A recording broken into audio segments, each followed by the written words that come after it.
Il y a 60% des adultes français qui ont déjà reçu une injection, et il y a moins de 60% des soignants qui travaillent en EHPAD. Ça n'est pas justifiable. D'ici la fin de l'été, si ça ne devait pas s'améliorer, oui, nous nous poserions la question d'une obligation vaccinale pour ces publics particuliers.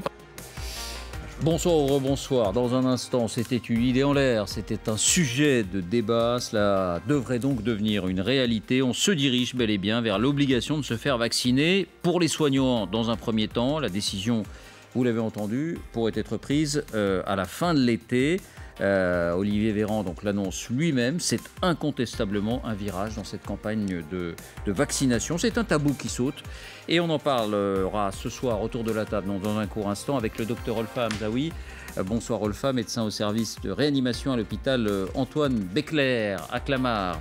On en parle avec Jérôme Jaffray. Bonsoir Jérôme, politologue et directeur du Centre d'études et de connaissances de l'opinion publique, le CECOP, qui a donc réalisé cette étude passionnante que vous nous ferez découvrir en détail tout à l'heure et qui montre que se recoupe, non pas parfaitement, mais assez largement, l'idée du refus de la vaccination, l'idée du refus du vote et d'une certaine manière l'idée d'une défiance généralisée vis-à-vis des institutions et même de la société, des personnes de son entourage. C'est très intéressant et on verra ça en détail tout à l'heure. On en parle avec Jean Quatremer. Bonsoir Jean, correspondant européen à Bruxelles pour Libération.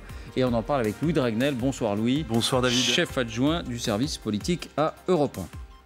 Mais d'abord tout de même, la France redémarre, le trafic redémarre, on va pouvoir partir en vacances, l'esprit à peu près léger, mais les grèves redémarrent elles aussi aussitôt. Grève nationale le 1er juillet à la SNCF, donc à la veille de ce premier grand départ, de ce premier grand week-end de départ en vacances, à l'appel de la CGT. Oui, le monde d'après ressemble décidément, furieusement au monde d'avant. Voici les indispensables avec Baptiste Morin. Bonsoir Baptiste. Bonsoir David, bonsoir à tous. Donc aussitôt la reprise, aussitôt les grèves, 2 grèves en fait à venir à la SNCF. Une grève, une première dès lundi prochain. Alors celle-ci, elle sera régionale à Paris, en Ile-de-France, à l'appel de plusieurs syndicats, Sudrail, CGT, l'UNSA et aussi la CFDT. Le mouvement concernera donc les RER et les Transiliens. Sudrail parle dans son communiqué d'une grogne générale, mais en toile de fond, c'est l'ouverture à la concurrence qui motive ce mouvement de grève. Deuxième grève, celle-ci, elle sera nationale et elle démarrera la veille du premier gros week-end de départ pour les vacances d'été, le 1er juillet. Cette fois-ci, c'est la CGT qui est à la manœuvre. Elle est seule pour l'instant. Et alors, elle demande pêle-mêle de réelles négociations pour un statut social de haut niveau, l'arrêt des réorganisations, un véritable plan de relance, des embauches, des augmentations de salaire, mais aussi et surtout le maintien et l'amélioration des droits aux facilités de circulation. On parle des billets gratuits ou des billets à prix réduit dont profitent les cheminots même après leur départ à la retraite et aussi les familles des cheminots au sens large. Quand on parle de famille, la CGT à la fin de ce tract revendique aussi, demande même et exige à la direction de la SNCF d'aller voir le gouvernement pour demander à ce qu'il n'y ait plus de réforme des retraites et donc de disparition du régime spécial de la SNCF. Alors un mot quand même, parce que la SNCF, elle sort d'une longue période au ralenti. La compagnie et les cheminots ont-ils été aidés par l'État et donc par la collectivité pendant cette année et demie ? Exactement, oui, parce qu'ils ont d'abord profité des dispositifs d'aide d'urgence. Il y a eu 1,2 milliard d'euros, ça c'était au titre de ce qu'on a appelé les prêts garantis par l'État. Et puis, à travers le chômage partiel, l'État a pris en charge directement un cheminot sur 3. Tout cela a permis à la SNCF de limiter les pertes sur l'année 2020. On parle quand même de 3 milliards d'euros de pertes sur cette année-là. Les cheminots, en fait, ont reçu le même traitement alors que la fréquentation dans les trains à la SNCF, elle a baissé de plus de 80%. On parlait d'un taux d'occupation à 15%. Et puis, il y a eu aussi le plan de relance. La SNCF profite du plan de relance. Elle profite d'une enveloppe de 4,7 milliards d'euros. Là-dedans, il y a 4 milliards d'euros de recapitalisation. L'État, qui est actionnaire de la SNCF, a donc augmenté le capital. Et puis, il y a 650 millions d'euros de crédits exceptionnels pour investir dans le fret, dans les petites lignes et aussi dans les trains de nuit. On l'a vu avec le redémarrage notamment du Paris-Nice. Compte tenu de ces éléments, lorsqu'on demande aux cheminots est-ce qu'il est vraiment opportun de relancer directement un mouvement de grève, écoutez la réponse. Aujourd'hui, il y a une aide qui est assez limitée par rapport à ce qui se pratique en Grande-Bretagne par rapport à ce qui se pratique en Allemagne, et on n'est pas plus aidé qu'une entreprise privée. Vous savez quand même que l'année où la SNCF a supprimé le plus de postes, c'est quand même en 2020, pendant la période du confinement. On est à notre 7e année sans augmentation de salaire. 7e année. Il y a plein de boîtes privées, vous n'avez pas ça. La SNCF, elle tape très fort, très très dur. Merci Baptiste et tout à l'heure Mathieu Bolreda, secrétaire général de la CGT cheminot de Versailles, sera avec nous. Je voudrais d'abord faire un tour de table. Voilà, ça c'est une bonne nouvelle. Pardon ? C'est une excellente nouvelle. Je veux dire, ça y est, c'est redevenu comme avant, tout va bien. La France du service public est en grève, nous n'allons pas pouvoir partir en vacances, des cohues, c'est fantastique. Le virus a été vaincu, c'est le meilleur indicateur qu'on ait jamais eu. Franchement, moi je dis merci à la CGT. Bon, mais non, sérieusement, je pense qu'ils devraient avoir un peu honte. Il faut être sur le fond. La France redémarre à peine. On sort d'1 an et demi de souffrance pour une partie des gens qui ont perdu d'abord des proches, de souffrance pour ceux qui ont dû télétravailler, qui ont perdu leur travail, des entreprises qui ont fait faillite, qui sont au bord de la faillite, qui vont faire faillite dans les mois qui viennent. Je veux dire, un peu de dignité. On peut attendre quelques mois peut-être avant de se remettre en grève. Mais bon, manifestement, la dignité et la CGT, c'est deux choses qui ne vont pas ensemble. Oui. Je suis entièrement d'accord avec ce que vient de dire Jean, et surtout quelle indignité. C'est-à-dire qu'ils ont quand même été beaucoup aidés par le gouvernement. Moi, j'étais tout à fait favorable à ce qu'ils soient aidés, parce qu'en fait, s'ils ont moins de passagers, s'il y a moins de gens qui prennent le train, c'est parce que le gouvernement a imposé des restrictions. Donc là-dessus, moi, il n'y a pas de sujet. Ensuite, quand on écoute le délégué syndical qui dit dans les entreprises privées, certains ont des augmentations de salaire, mais très bien, qu'on passe sur un mode de statut privé, il verra, il travaillera 2 fois plus. Alors, il y aura peut-être des primes, mais il faudra travailler un peu plus la nuit. Et aujourd'hui, si vous voulez, moi, ce qui me choque énormément dans le rapport que l'État avec la SNCF, c'est que la demande de préservation d'un certain nombre d'avantages et d'acquis, c'est par rapport aux conditions de travail d'il y a 50 ans, 60 ans. Aujourd'hui, je suis désolé, mais quand vous travaillez à la SNCF, c'est pas plus dur que dans beaucoup de métiers, même des emplois publics, dans lesquels il n'y a pas autant d'avantages. Et dernière chose, et c'est pas un détail, quand on regarde les revendications, ils demandent des billets gratuits. Oui. Franchement, mais c'est honteux, ça fait vraiment. Alors, ils disent traditionnellement que ça fait partie des avantages en nature qu'on signe quand on signe son contrat de travail. Vous payez la redevance, vous, David ? Attendez. Oui. Ben voilà. Mais au nom de quoi ces gens bénéficient-ils de billets gratuits? Au nom de quoi à l'EDF on paye moins ça sur l'électricité? Bien sûr. Il faut arrêter. C'est une avec ça. question de dosage. Parce qu'il y a des billets gratuits à la SNCF ou très peu chers.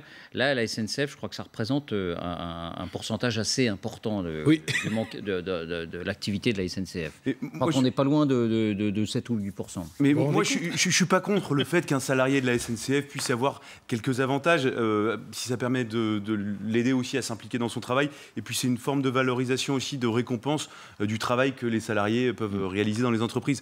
Ensuite, la dernière chose, c'est pas du tout stratégique de la part de la SNCF. Faire ça pile poil au moment... De la CGT, vous voulez dire. De la CGT, des organisations syndicales contre, d'ailleurs, la direction de la SNCF. Faire ça le jour du départ en vacances, mais il n'y a pas un meilleur moyen pour se mettre à dos tous les Français. Donc, d'un point de vue stratégique, je trouve que c'est totalement contre-productif. Paul Fass, ça vous inspire un commentaire? Bien sûr, je ne vais pas commenter ce qu'il faut ou pas faire grève, parce que voilà, c'est pas mon domaine, mais moi je crains les émeutes. C'est ce qui me vient un peu à l'esprit, c'est que le mécontentement, vous voulez dire? Non, mais en plus, quand il y a moins de trains avec des grèves, il y a beaucoup plus de monde qui s'accumule dans les gares. Il y a d'un point de vue sanitaire. Bah oui, sur le plan sanitaire, voilà, le Covid va repartir à cause des syndicats. Le pire. Non, je dis pas ça. C'est pas à cause du syndicat, mais voilà. Donc c'est ça, moi, l'image qui me vient, parce qu'à chaque fois qu'on a des grèves, bien sûr, il y a moins de trains. Il y a beaucoup plus de monde qui s'accumule dans les stations de train. Voilà, avec la chaleur masquée, est-ce qu'on est à l'intérieur, à l'extérieur, ça dépend des gares. Est-ce qu'on enlève ou pas les masques? Donc c'est ça qui me vient à l'esprit. Jérôme, qu'en dites-vous? Moi, ce que j'en dis, c'est que c'est effectivement très intéressant. On passe du quoi qu'il en coûte à la revendication généralisée. Oui. Et là, il y a quelque chose qui ne colle pas, évidemment. Mais ça dit l'extraordinaire difficulté de la période dans laquelle nous entrons. Nous entrons dans la période de la campagne présidentielle. Nous sommes très précisément à 10 mois du premier tour de l'élection présidentielle. À partir de ce moment-là, tout le débat s'organisera-t-il autour de savoir quelles sont les revendications de chaque catégorie, de chaque population pour obtenir des avantages supplémentaires? Ou bien le débat va-t-il s'organiser sur comment on relance le pays, comment on fait face à l'énorme dépense qui a été accumulée pendant la période du Covid et comment on assure l'emploi, l'amélioration, le travail, et est-ce qu'il faut travailler davantage dans le pays? L'avantage, du coup, évidemment, d'abord, très franchement, quand ce sujet est arrivé, qu'on m'a dit on ne peut pas parler de ça, je n'étais au courant de rien, et j'ai cru à une blague, j'ai cru à une fake news. Je me suis dit, c'est pas possible, ça. Les syndicats n'appellent pas à la grève le 1er juillet, alors qu'on sort du confinement depuis quelques jours. C'est vrai, pareil. Oui, et Jean Quatremer a éprouvé le même sentiment. On a cru d'abord à une blague. Mais je me suis dit à la réflexion, finalement, c'est pas plus mal parce qu'il faut que le débat dans le pays redevienne en partie économique et social. Si le débat reste sur pardonnez-moi, cher docteur, sur les questions sanitaires, le masque, pas le masque et compagnie, et sur le fait divers qui s'est produit dans tel endroit, etc., nous n'aurons pas une vraie campagne présidentielle. Vive le retour des thèmes économiques et sociaux. La CGT, de ce point de vue, rend service au pays. Bonsoir Mathieu Bolreda. Alors, quelques questions. Vous êtes secrétaire général de la CGT cheminot de Versailles. Mettons de côté les revendications pour l'instant, mais parlons de l'opportunité. Vous avez entendu les réactions. C'est vrai qu'il y a un côté d'incrédulité quand même face à cette nouvelle. Ça repart et immédiatement il y a une grève. Est-ce que c'était vraiment le bon moment pour immédiatement relancer des grèves ? Oui, j'ai bien entendu les réactions. Hein. C'est pas toujours rigolo d'être cerné par des libéraux, surtout quand ils sont aussi agressifs et injurieux. Hein. L'indignité, je pense que vous pouvez vous l'adresser à vous-même, l'indignité, en vous permettant comme ça, dans votre entre-soi, de parler des ouvriers sans connaître leurs revendications et leurs luttes. Moi, je vous dis une chose toute très simple. Vous dites ça repart, mais en fait, pour nous, ça n'a jamais arrêté. C'est-à-dire qu'effectivement, M. Pujadas, on s'est manqué, je pense. Hein, on ne s'est pas vu pendant toute la période Covid, mais alors oui, qu'on s'était pas mal c'est notre trouvaille. Merci de me redonner la parole. Mais moi, je n'ai pas arrêté de travailler, en fait. Nous non plus. Moi, agent du service public, je n'étais pas sur l'île de Ré, ni en télétravail, mais j'ai assuré mes trains du quotidien. La ligne C dessert 25 hôpitaux dans Paris et la Petite Couronne. J'étais très fier de pouvoir amener au travail les médecins, les soignants, les ouvriers. Quand Paris, on a eu l'impression que les CSP+, s'étaient évaporés. Donc nous, on était là. Et ce que je veux vous dire, c'est que ça ne reprend pas maintenant non plus. Pourquoi ? Parce qu'en fait, pendant toute cette durée de crise sanitaire, même si ça passait un petit peu en arrière-plan dans les médias, eh bien, en vérité, la direction de la SNCF ou les autorités politiques, qu'elles soient le gouvernement ou les autorités organisatrices, comme par exemple les régions, n'ont pas arrêté leurs mauvais coups et n'ont pas arrêté leur planning, leur agenda au rouleau compresseur de privatisation. Vous citez un certain nombre de revendications dans ce tract, notamment la question des salaires qui vous fait doucement rigoler. Effectivement, on n'a peut-être pas le même problème à ce sujet, mais un des points forts de la grève, et de pourquoi elle arrive maintenant... Le statut des cheminots, d'une manière générale, c'est pas un statut particulièrement désavantageux. Un des points forts de la grève et de pourquoi elle arrive maintenant, c'est la question des privatisations et notamment de l'accélération par les présidents de région en PACA, en Hauts-de-France et même ici en Île-de-France par Mme Pécresse, de l'accélération de l'agenda de privatisation. Mais vous savez que c'est une obligation européenne. Tant pour les cheminots que pour les usagers. Vous savez que c'est prévu dans la loi. Oui, mais la loi, elle prévoit beaucoup de choses. La loi, elle prévoit aussi, y compris les directives libérales de l'Union européenne, je vous en apprends une, le 4e paquet ferroviaire de l'Union européenne permet les attributions directes de lignes sans passer par les appels d'offres et sans passer par des boîtes privées.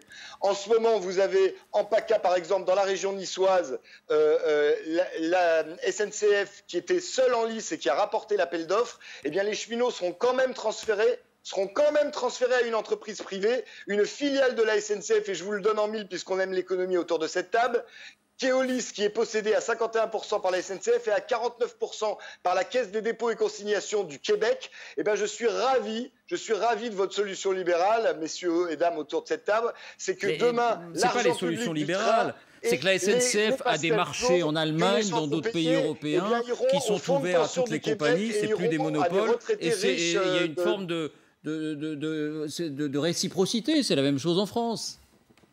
Pardon, j'ai pas entendu. Non, je disais, la SNCF gagne des marchés à l'étranger. Elle assure le transport d'un certain nombre de personnes en Allemagne, par exemple, depuis des années et des années. Et il est logique, peut-être, enfin, en tout cas c'est la logique européenne, que ça soit la même chose en France. Non, mais la CGT le dénonce depuis longtemps. Nous ne pensons pas, en fait, que l'argent public qui a été investi dans la SNCF, que nous, le travail en tant qu'acteur du service public a vocation à aller faire les rapaces et les vautours en Grèce ou dans les pays d'Europe ou d'Amérique du Sud pour racheter des compagnies là-bas. Nous devrions cet argent le réinvestir dans le service public, dans les trains du quotidien, dans les RER, dans les trains dans les régions qui ont bien besoin d'investissements dans le service public pour rénover les rames ou le réseau. On ne va pas faire le débat sur l'ouverture à la concurrence. On rencontre des présidents de région qui sont très contents des nouveaux services offerts grâce à cette ouverture à la concurrence. Ils disent qu'il y a une amélioration du service, une amélioration de la ponctualité, une amélioration de la présence dans les lignes. Ils sont contents. Mais on ne va pas faire ce débat-là. Simplement, c'est l'opportunité de la grève comme moyen de se faire entendre. Est-ce qu'on ne peut pas discuter? J'imagine ce climat social à la SNCF, il n'est pas beaucoup plus terrible que dans des milliers d'autres entreprises. Non mais à un moment donné, moi j'entends bien ce que vous dites et personnellement je vais être en grève le 1er juillet et ça ne me fait pas plaisir de perdre de l'argent ni d'aller faire des manifestations, mais il se trouve que c'est le patronat et le gouvernement qui nous poussent à nous défendre puisque c'est la seule arme que nous avons pour nous défendre, puisque eux refusent de négocier. Ils avancent comme des rouleaux compresseurs, ils suppriment des postes aujourd'hui puisque ça ne vous a pas échappé puisque vous avez de saines lectures, vous avez lu notre tract, ils suppriment des postes, nous demandons l'arrêt des restructurations et des suppressions de postes, nous assurons un service, nous ne vendons pas des produits manufacturés, nous assurons un service, il n'est dans notre entreprise de richesse que d'hommes et de femmes, que de salariés, pour pouvoir renseigner les agents dans les gares, etc., etc. On supprime des agents partout dans les gares pour pouvoir rendre la mariée un peu plus belle, un peu plus profitable afin de pouvoir la vendre au plus offrant à des fonds de pension vautours, eh bien on trouve que c'est scandaleux aujourd'hui que le niveau de service en pâtisse. Moi je vous donne un exemple tout simple, vous l'avez cité, je suis de Versailles, sur ma ligne, la ligne NEU qui est la ligne de Montparnasse jusqu'à Dreux et Rambouillet en passant par Versailles, sur cette ligne-là, eh bien on supprime des agents commerciaux dans les gares, on supprime des agents d'information voyageurs et il me semble pourtant que c'était un des sujets que Mme Pécresse avait dit qu'il fallait améliorer la formation voyageur en gare, eh bien on supprime un tiers des agents commerciaux voyageurs dans ce qu'on appelle les PIVIF, vous savez, ces gens qui au micro disent « Madame, Monsieur, votre train sera, etc., voie B plutôt que voie A », eh bien on supprime ces agents-là parce que c'est une ligne qui est le deuxième lot pour être privatisé dans l'agenda de Mme Pécresse. Donc vous voyez, tout ça est lié. Nous, on sera en grève pour empêcher ça, empêcher la casse du service public. Eh bien, c'est pas prendre les usagers en otage. Bien au contraire, c'est d'essayer de se battre pour la défense du service public que nous voulons rendre à nos usagers. Merci Mathieu Bolreda. Vous voyez, ça y est, on vous a retrouvé. On a l'impression que voilà, il n'y a pas 1 an et demi qui s'est écoulé. Il y a quelques jours, quelques semaines. Merci d'avoir été avec nous en liaison depuis Versailles. Mathieu Bolreda, un commentaire. Oui, Jean. D'abord, j'ai beaucoup apprécié que vous remettiez l'église au milieu du village parce que les directives soi-disant libérales, il ne s'agit pas de privatiser, il s'agit d'ouvrir à la concurrence, ce qui n'est absolument pas la même chose. Je veux dire, on va pas. C'est des concessions en fait. Voilà, la SNCF ou la RATP ne vont pas passer au privé. Ça, il n'en est pas pour l'instant pas question. Ça arrivera peut-être un jour, mais en tout cas, il n'en est pas question. Et deuxièmement, ce que vous avez dit est très important, c'est que les régions, les communes, etc., réclament cette ouverture à la concurrence parce que la SNCF n'offre plus le service qu'elle offrait pour des tas de raisons, de lourdeur, d'investissement par exemple dans les lignes à grande vitesse plutôt que dans les lignes locales qui rapportent très peu d'argent. Les citoyens ayant privilégié la voiture, il faut les refaire revenir évidemment vers le train, vers les cars, etc. Mais dans les régions, et des régions de gauche, parfois des régions communistes, des départements communistes, ils sont ravis de cette ouverture. Parce que à la concurrence, vous prenez des trains qui sont propres, des trains qui arrivent à l'heure, des trains avec des agents qui vous fournissent le service que vous attendez. Département communiste en France aujourd'hui, disons-le, le Val-de-Marne.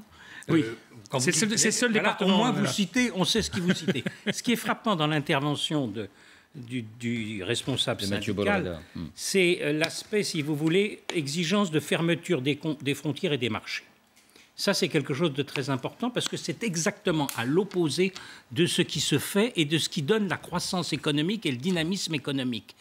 Mais en même temps, si je puis dire, en même temps, on voit bien que c'est en phase aussi avec toute une partie de ce que pense le pays et qui va compter dans les 10 mois qui viennent de cette fameuse campagne présidentielle. Entre ceux qui disent on peut ouvrir à la concurrence, il faut être dynamique, il faut que la France prenne sa place sur les marchés, c'est comme ça que l'emploi sera préservé, c'est comme ça que le revenu des Français ne sera pas amputé, parce que c'est ce qui menace après le Covid, c'est l'appauvrissement des Français. Jérôme, et puis ceux qui on ne va pas disent se lancer dans cette discussion, mais l'ouverture à la concurrence dans le transport aérien, aujourd'hui on voit mal les Français renoncer à cette ouverture à la concurrence aux compagnies qui offrent des billets 2 à 3 fois moins chers, il faut bien le dire, avec des services moins élaborés sans doute. Il faut payer son sandwich, il faut payer sa bouteille d'eau, mais le billet est nettement moins cher.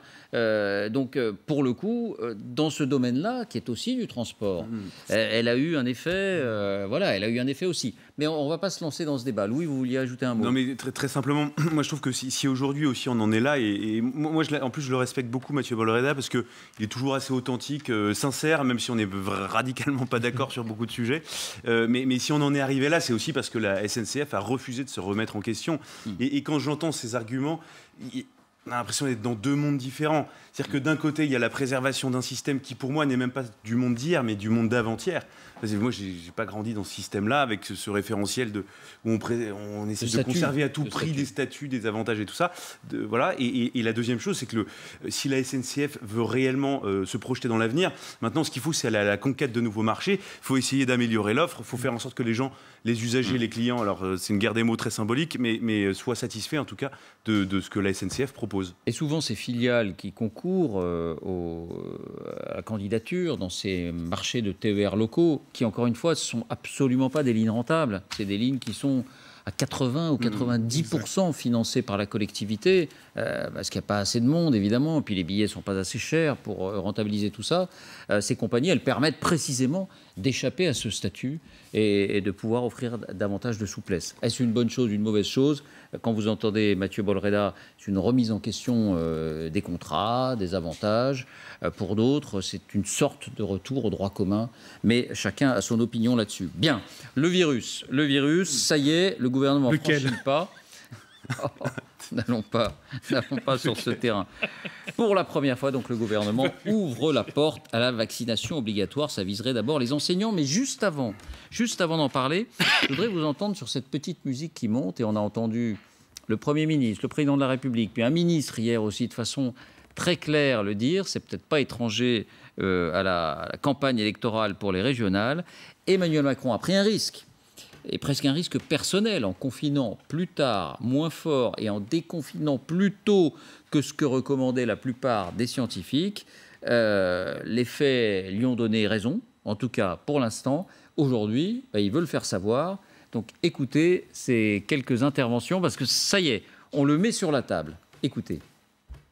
On ne peut que se féliciter que nous ayons eu la bonne stratégie, celle à chaque étape qui a été proportionnée en regardant les résultats. Que n'avez-vous dit, monsieur le sénateur, pendant des mois et des mois et des mois, partout, sur tous les plateaux, sans doute dans vos territoires, ici même, que jamais nous n'aurons 30 millions de vaccinés au mois de juin, nous l'avons dépassé. Cessez la politique des grincheux, avouez que nous avons tenu la barre et que les Français peuvent en être fiers. Beaucoup en doutaient, nous l'avons tous ensemble fait. C'est évidemment une très bonne nouvelle, surtout si l'on se souvient des critiques qui avaient accompagné la présentation de notre stratégie de sortie de crise. Sachons évidemment nous en réjouir. Voilà, parce que ça concerne la stratégie de sortie de crise, mais ça concerne aussi la vaccination. Donc, est-ce qu'ils ont raison? Est-ce qu'ils ont raison? Les faits leur donnent raison. Est-ce qu'ils ont raison? Les compliments, ils se les adressent à eux-mêmes, joyeusement, ce qui est d'ailleurs la meilleure façon de se servir, parce que ce n'est pas les autres qui vous complimentent. Comme par hasard, nous sommes à 3 jours du premier tour des élections régionales. Il s'agit donc d'appuyer, parce que si ça apporte 1 ou 2 points supplémentaires pour les listes de La République En Marche, c'est bon à prendre. Regardez dans les Hauts-de-France, où la liste de La République En Marche est toujours créditée au bord de l'élimination. Et là, on voit bien qu'il s'agit.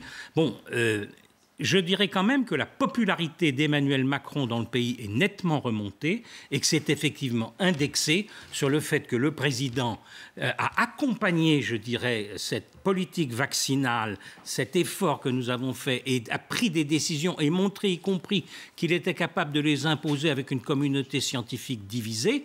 Donc il en touche, lui, des dividendes de remontée de popularité, Jean Castex un petit peu aussi.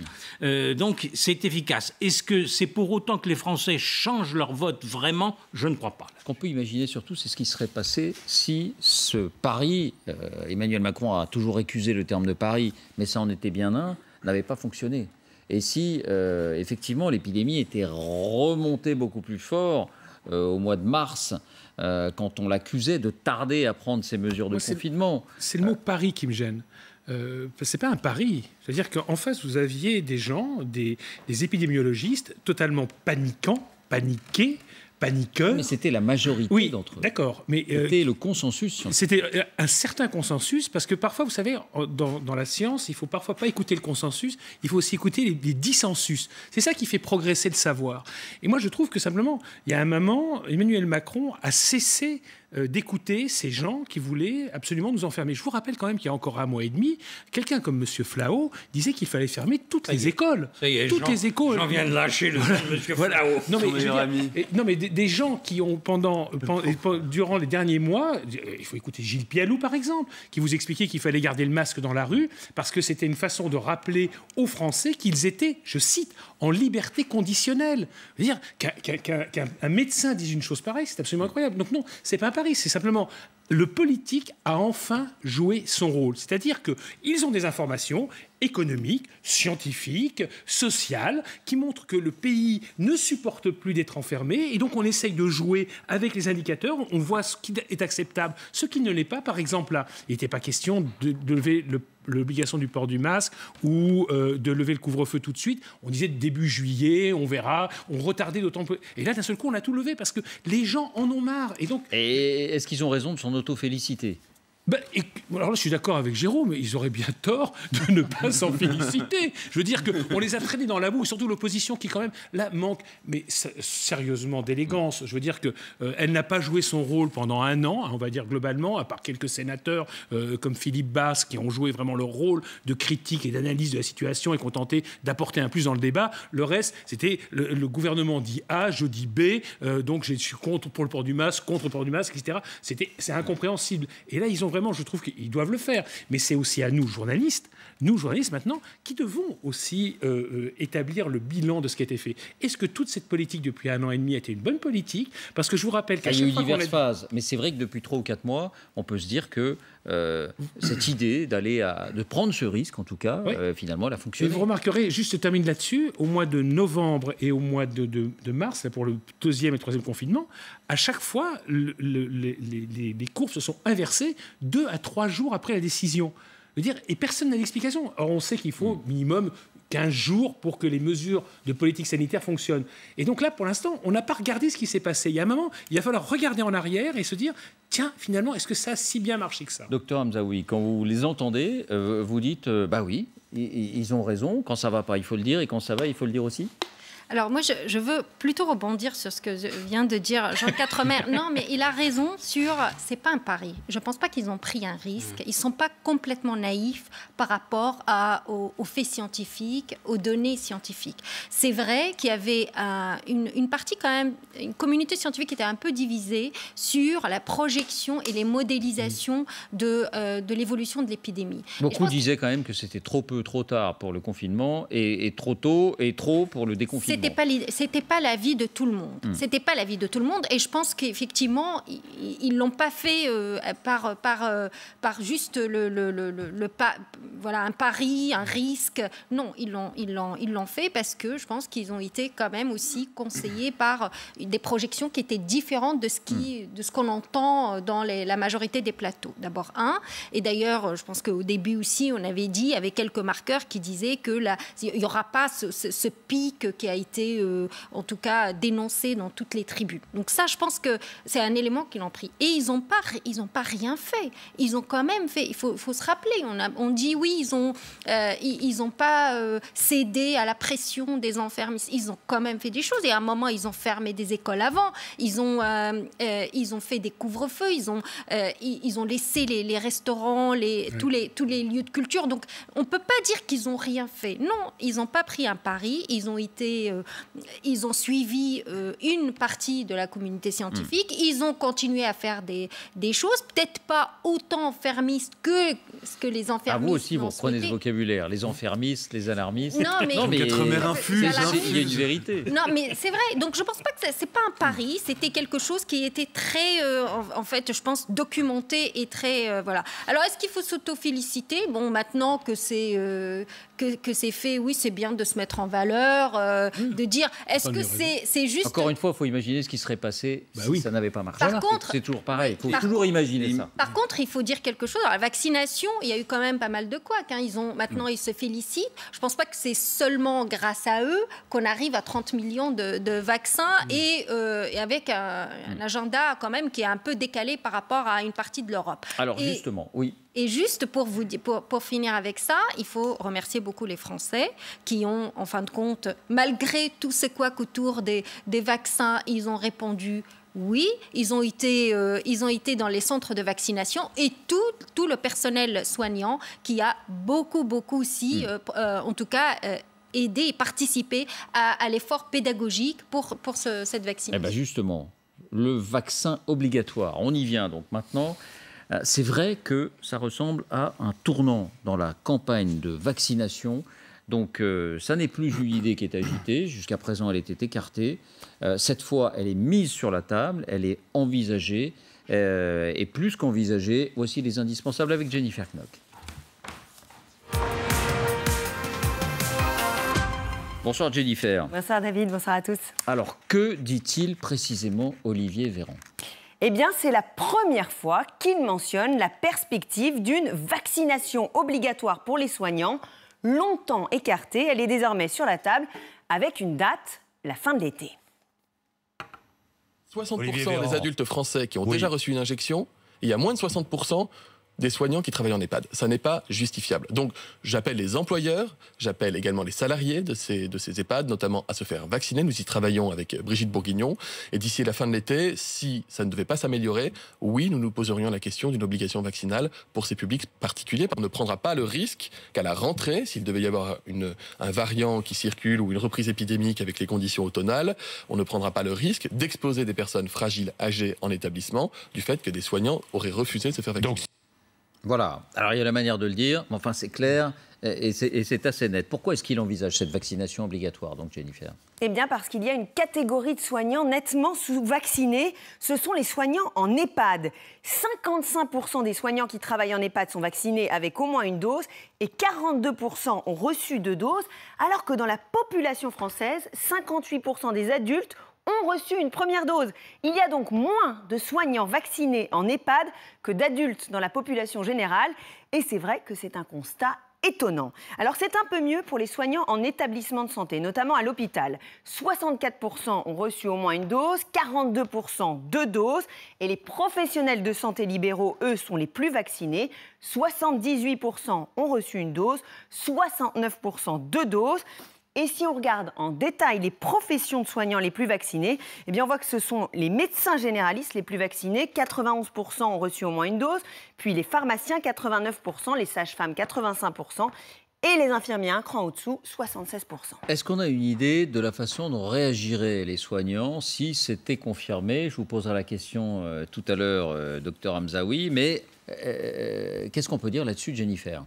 Alors, sans surprise, les médecins, eux, seraient satisfaits. Ceux qui sont venus sur ce plateau y étaient très majoritairement favorables. Écoutez.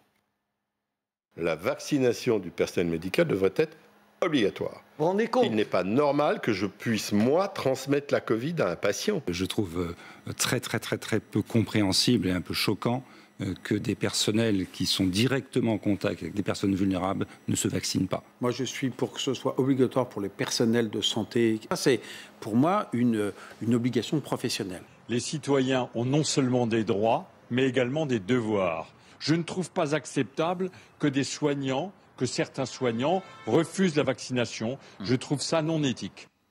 L'Académie de médecine serait satisfaite, elle aussi, qui avait publié le 25 mai un communiqué dans ce sens. Obligation n'est pas un gros mot, avait-elle affirmé. En revanche, pour les personnels soignants, les autres personnels soignants, eh bien c'est une toute autre histoire. Je ne suis pas totalement opposée, mais pour l'instant, je ne suis pas intéressée. Moi, personnellement, on m'a proposé, j'ai refusé. Je suis réticente, un peu la peur de ce qui peut arriver après. Romain Gisolm est à la tête de l'association des directeurs d'établissements pour personnes âgées. Pour lui, malgré l'obligation, il y aura des récalcitrants. Certains soignants refuseront, quoi qu'il en coûte, de se faire vacciner. La question de la vaccination pose aussi celle de ce qu'il en est pour les personnes qui ne souhaiteraient pas malgré tout se faire vacciner, qui pourraient être susceptibles effectivement de démissionner ou alors d'être mises à pied. Et dans un secteur qui est notoirement sous-doté depuis des années. Notez qu'il y a aujourd'hui déjà un vaccin qui est obligatoire pour les personnels soignants. C'est le vaccin contre l'hépatite B. Les personnels de santé sont obligés de le faire. Je vous interromps un moment, puis après on va voir que c'est un mouvement qui est en train de gagner l'Europe. Mais je vous interromps un moment. D'abord, est-ce que vous êtes favorable à l'idée d'une vaccination obligatoire des soignants, docteur Hamzaoui? Alors moi je suis très surprise de ces chiffres-là, effectivement. Je suis très surprise parce que ce n'est pas les chiffres en tout cas qu'on a, par exemple, dans notre hôpital, dans notre groupe hospitalier. On est quasi à 100% de médecins vaccinés. On est à plus que 80% aussi maintenant des infirmières et des infirmiers. Donc je suis très très étonnée que ce secteur-là soit... C'est surtout dans les EHPAD, on a vu. Oui, dans les EHPAD, voilà. Donc, est-ce que vous seriez favorable? Moi, je suis plutôt très... Moi, je serais plus incitative et très pédagogique. Je ne pense pas que cette catégorie de personnel soit complotiste, anti-vaccin, de façon, on va dire... viscérale. Épidermique, oui. Non, je ne pense pas. Je pense qu'il manque... Sûrement, il y a des hésitants parmi eux. Il y a beaucoup d'hésitants. Il manque de pédagogie. Moi, j'appellerai les médecins qui sont dans les EHPAD à faire cet effort de pédagogie. Mais avouez, pardon de vous interrompre, que c'est paradoxal. Parce qu'on se dit, les soignants doivent être les plus... C'est eux qui devraient nous inciter, c'est eux qui devraient nous expliquer, mais qu'eux-mêmes ont des besoins de faire de la pédagogie envers eux-mêmes, alors qu'ils sont des professions de santé. C'est ça qui peut paraître surprenant.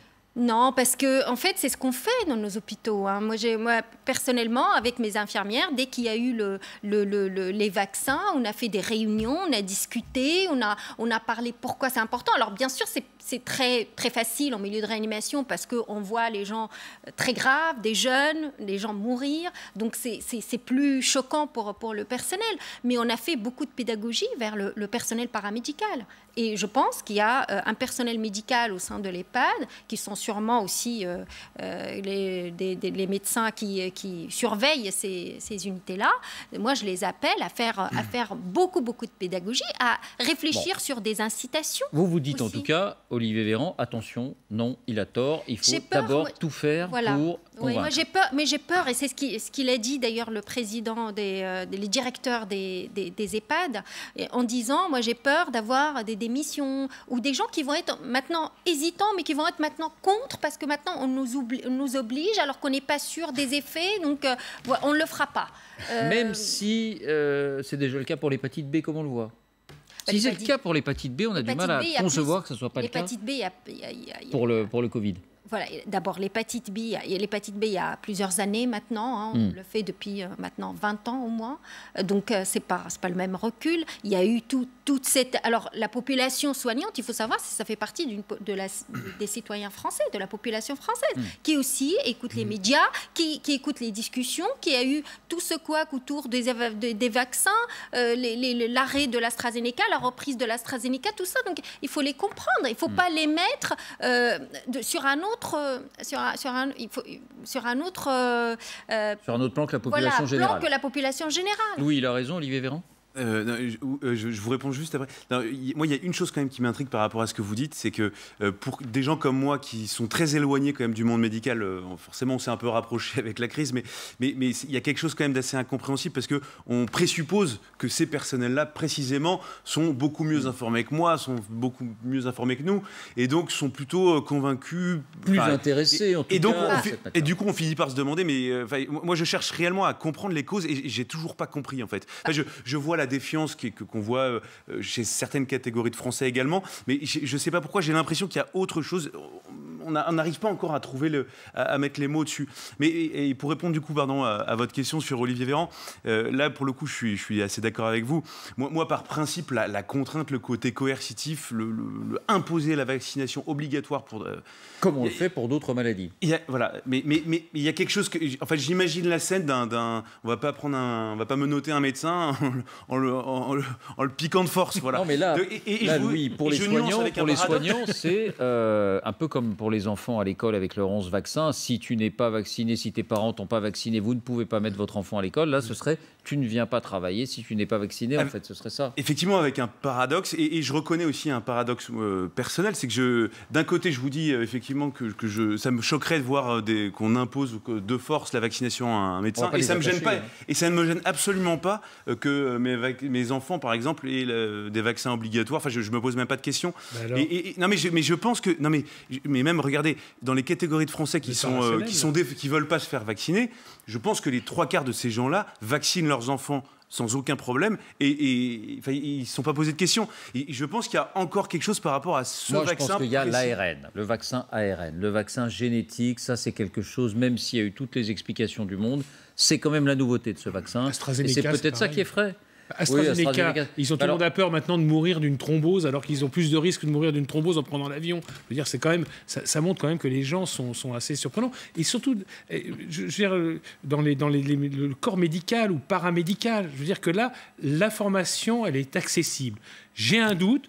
Je vais voir mon médecin, je lui dis qu'est-ce que je risque précisément avec comment ça fonctionne l'ARN messager. C'est quand même pas difficile. Moi, j'ai été voir mon généraliste pour l'AstraZeneca, et c'est lui qui m'a donné les explications, et il m'a vacciné dans la minute, 1 minute pour me convaincre. Ça n'a pas été très long. Bon.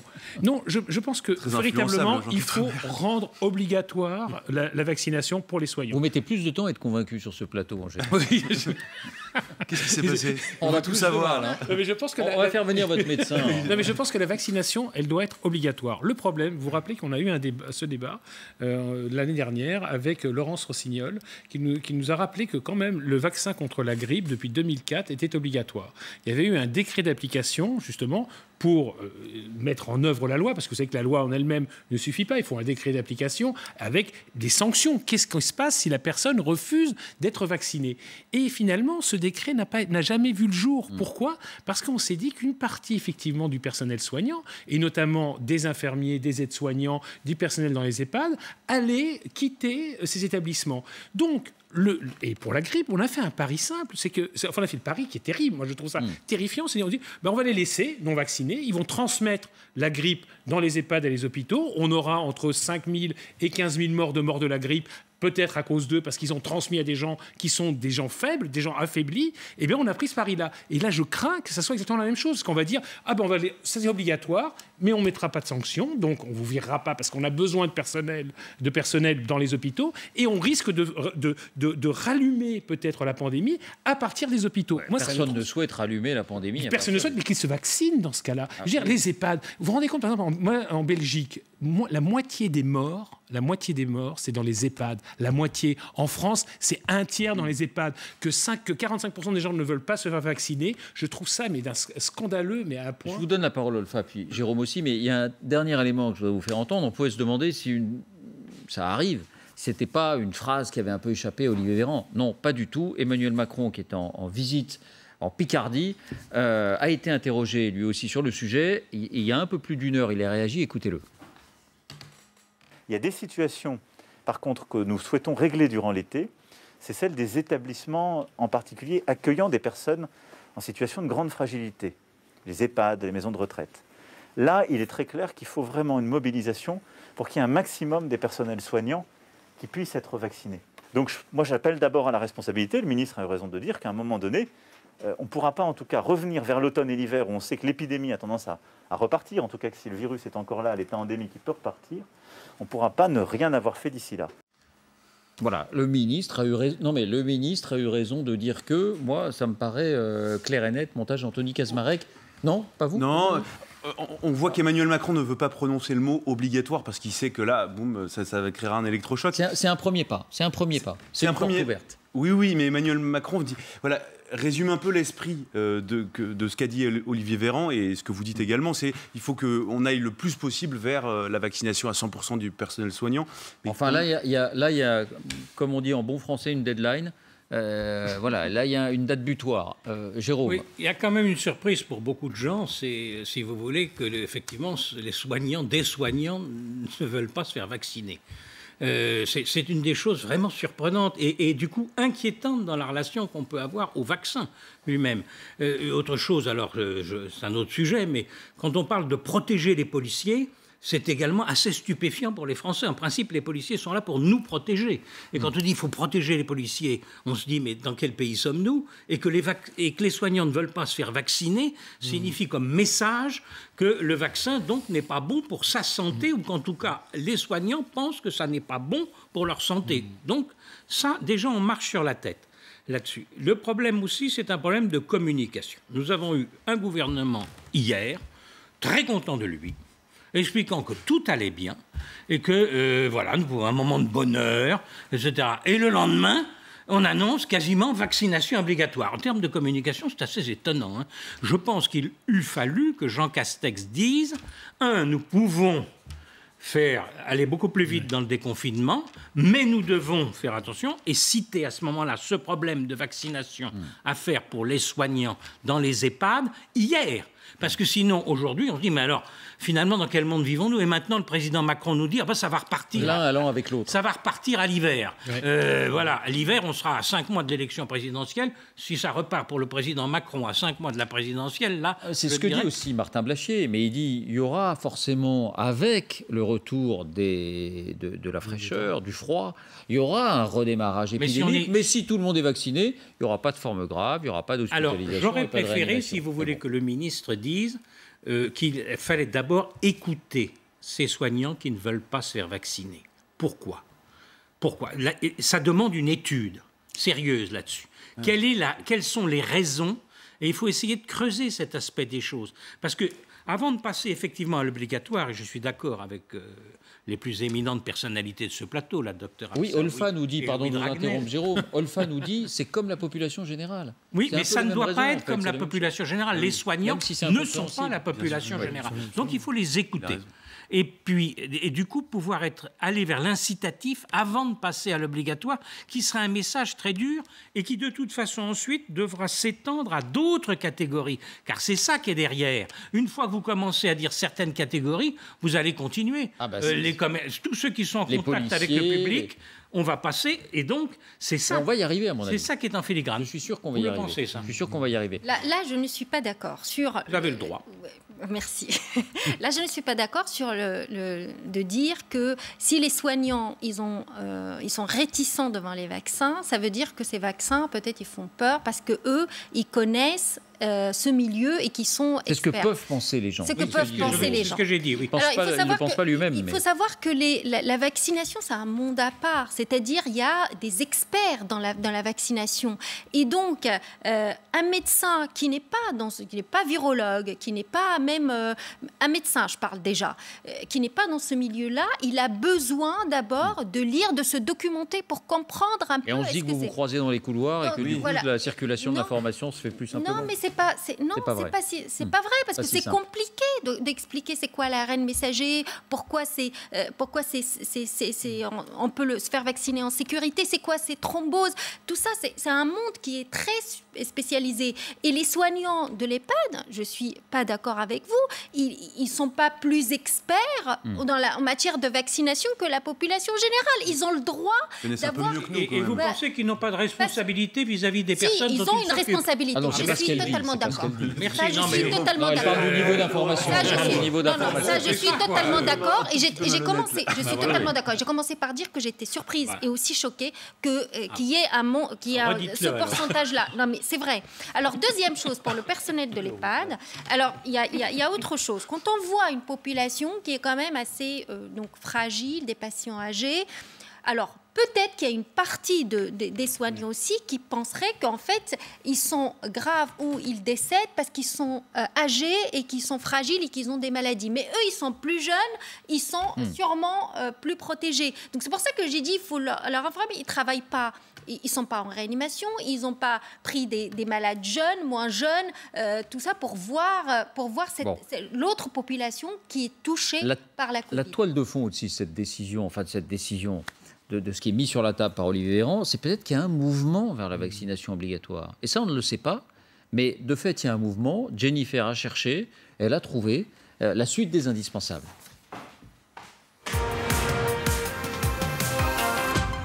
Certains pays commencent à se lancer dans la vaccination obligatoire, Jennifer.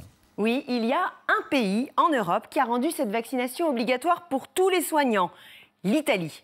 Médecins, infirmières, pharmaciens, depuis le 10 avril, doivent se faire vacciner. Et s'ils refusent, eh bien, les récalcitrants sont mutés, lorsque c'est possible, à un poste administratif et même suspendus avec leur salaire, si ce n'est pas possible. Conséquence, la vaccination chez les personnels de santé a beaucoup augmenté ces dernières semaines en Italie. Deuxième exemple, le Royaume-Uni. Hier, le gouvernement britannique vient d'emboîter le pas pour les maisons de retraite seulement. La vaccination est désormais obligatoire pour toutes les personnes qui y travaillent, y compris le personnel non médical. Les coiffeurs, les esthéticiennes, les bénévoles, les commerçants devront avoir reçu d'ici octobre 2 doses de vaccin pour y pénétrer. Troisième exemple, la Russie, qui elle a été encore plus loin. Selon un décret du maire de Moscou, les salariés du secteur des services, mais aussi les enseignants ou les employés communaux ont désormais l'obligation de se faire vacciner. Première échéance en juillet, 60% des employés de ce secteur devront avoir reçu leur première dose. Les employeurs devront produire des rapports sur l'avancée de la vaccination dans leurs entreprises. Merci Jennifer. On ne va pas comparer la Russie avec l'Italie et la Grande-Bretagne, mais vous voyez qu'autour de nous, ça commence à monter, cette idée qu'il faut passer à l'obligation vaccinale. Et donc ça explique aussi peut-être que la France se dise pourquoi pas nous ? Pourquoi pas nous ? Oui, mais je vous dis encore une fois, c'est une logique parfaite, puisque ce sont des gens qui sont susceptibles de transmettre la maladie à des gens fragiles. Ce que je veux dire, c'est qu'il y a 2 mois, personne n'envisageait la vaccination obligatoire. Enfin, personne n'était passé à l'acte, et là, ça y est. Il y avait déjà une phrase d'Emmanuel Macron, il y a quelques semaines, qui avait laissé entendre... Il était moins catégorique pour dire non. Il était moins catégorique pour dire non. Mais là, évidemment qu'à l'Élysée, on regarde ce qui se passe en Italie, en Grande-Bretagne. De toute façon, en plus, déjà, avec le certificat, vous savez, le pass sanitaire, qui va rentrer en vigueur le 1er juillet, où tout le monde, on va devoir montrer, donc, patte blanche pour franchir les frontières.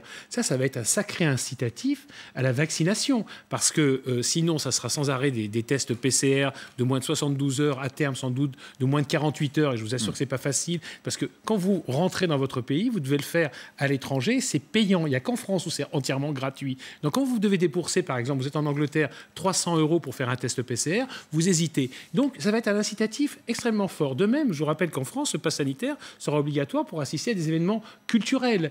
Donc il va falloir montrer patte blanche. Et Jean, vous pensez, vous aussi, qu'on commence par les soignants et puis derrière, petit à petit, tous les métiers qui sont en contact avec le public? Parce que quand on voit les esthéticiennes... Je ne suis pas certain. Je suis pas certain parce que, prenons l'exemple de la grippe. La grippe, le vaccin est obligé... on a voulu le rendre obligatoire pour les soignants, ça a été un échec. Et on recommande le vaccin contre la grippe, je crois, aux enfants de moins de 5 ans, je crois, ou 10 ans, et aux personnes âgées de plus de 60 ans.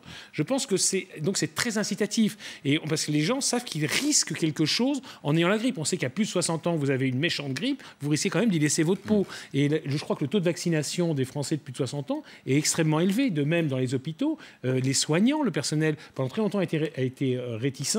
Du côté des médecins, maintenant, on est à 80%. Mais c'est vrai que du côté des infirmières et des aides-soignants, je crois qu'on est autour de 50-60%. Donc ça vient.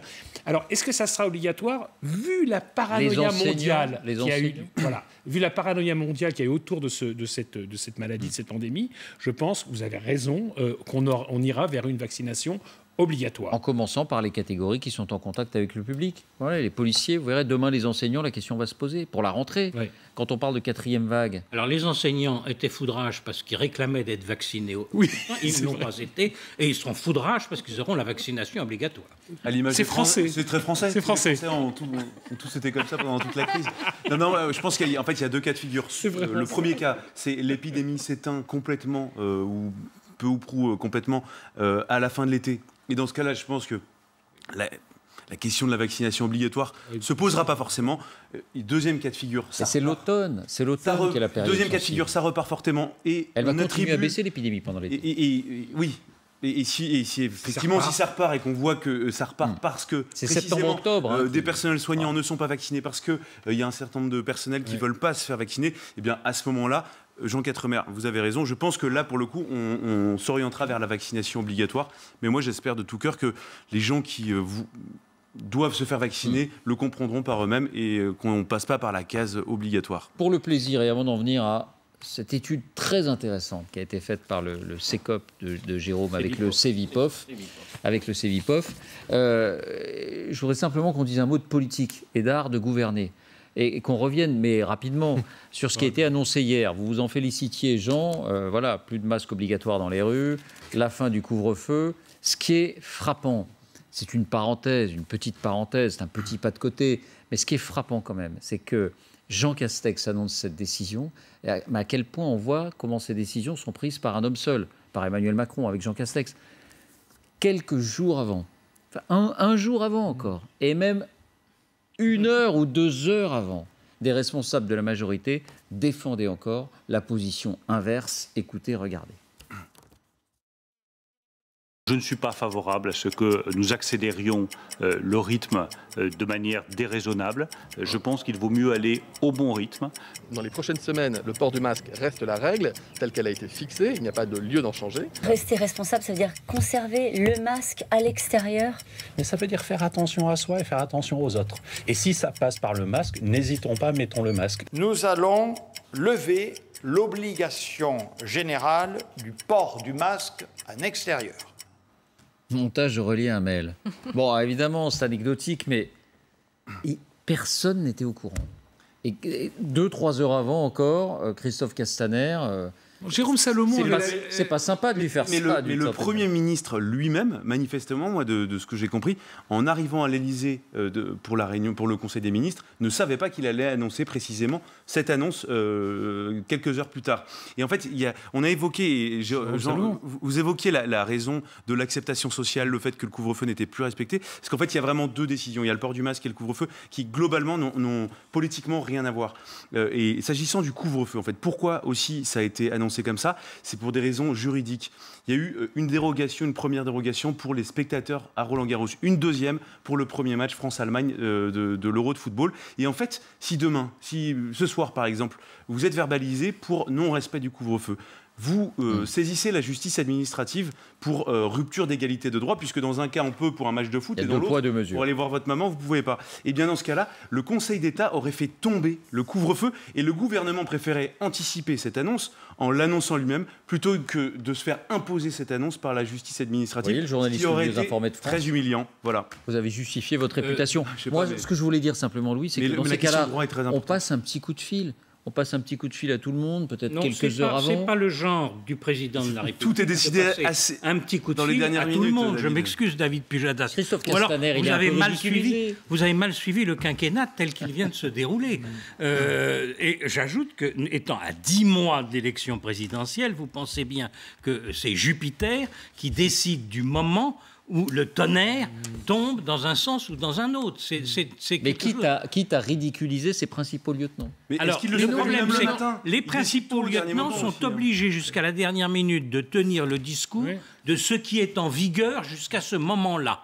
Ils ne peuvent pas tenir un autre discours, parce que sinon, ils saboteraient la décision que le président de la République prendrait. Si remaniement il y a, par exemple, après les élections régionales, ce qui est toujours du domaine du possible, eh bien, un ministre préfère être un peu con en ayant dit jusqu'au bout, on garde le masque, on bouge à rien, plutôt que d'être dans la situation où il saboterait le président de la République en annonçant quelque chose trop tôt, il pourrait dire maladroitement. Je ne sais pas. Oui, mais je rappelle, 2 jours avant, il y a quand même Jérôme Salomon, le directeur général de la Santé, et un proche d'Emmanuel Macron, d'ailleurs, puisque Emmanuel Macron le soutient depuis 1 an et demi, alors qu'il était quand même mis en cause par le Sénat dans l'affaire des masques, puisque c'est lui qui a liquidé le stock stratégique de masques, je vous le rappelle. Jérôme Salomon avait lâché le morceau lundi en disant on va sans doute lever le port du masque avant la date prévue. Et Olivier Véran, effectivement, ensuite, dans la séquence, est intervenu en disant pas du tout, mais qu'est-ce qu'il raconte? Manifestement, Jérôme Salomon avait été consulté par le président de la République, ça clairement, et lui s'est avancé, mais voilà. C'est très macronien, ça. Et c'est tellement la façon dont nous sommes dirigés depuis 1 an et demi, un homme seul, qui prend des décisions seul, sans en référer à personne, sans débat même devant le Parlement. Je trouve ça... Alors là, pour le coup, c'est dans le bon sens, je vais pas protester, mais je veux dire, c'est effrayant sur ce que ça indique de la démocratie en France au XXIe siècle. Bon, cette étude passionnante, disons-le, passionnante, Jérôme, le maestro, le maître, vous allez comprendre que le vaccin et l'abstention ont partie liée.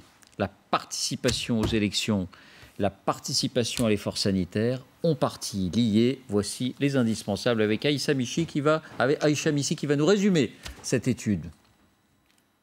Et un jingle. Bonsoir Aïcha. Bonsoir David, bonsoir à tous. Alors, quelles sont les conclusions de cette étude précisément? Eh bien, dis-moi si tu es vacciné et je te dirai si tu votes. C'est un peu la morale de l'histoire. Vos calculs, vos analyses, monsieur Jaffray, vous mènent à la conclusion suivante. Les Français qui acceptent de se faire vacciner sont ceux qui participeront, ceux qui iront voter au régional de dimanche. Oui, selon votre étude, il y a une corrélation directe entre l'adhésion au vaccin et la participation civique à l'élection régionale. Vous avez pris un panel de 1800 Français. Parmi ceux qui se sont déjà fait vacciner, vous avez établi que 53% iront voter aux élections régionales. Pour les plus de 55 ans, ce chiffre monte à 61%. Ceux qui sont déjà vaccinés ou qui ont une attitude positive, qui vont se faire vacciner, qui ont une attitude positive vis-à-vis du vaccin. Absolument, et ça c'est habituel.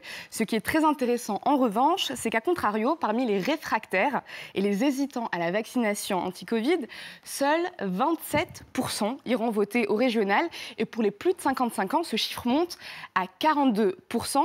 Voilà les 2 chiffres à mettre en rapport. 53% de votants du côté des pro-vaccins et 27% du côté des réfractaires. Vous vérifiez ce constat à travers une autre question posée. Est-ce utile d'aller voter? Parmi ceux qui pensent que c'est utile, eh bien 47% sont pro-vaccin anti-Covid.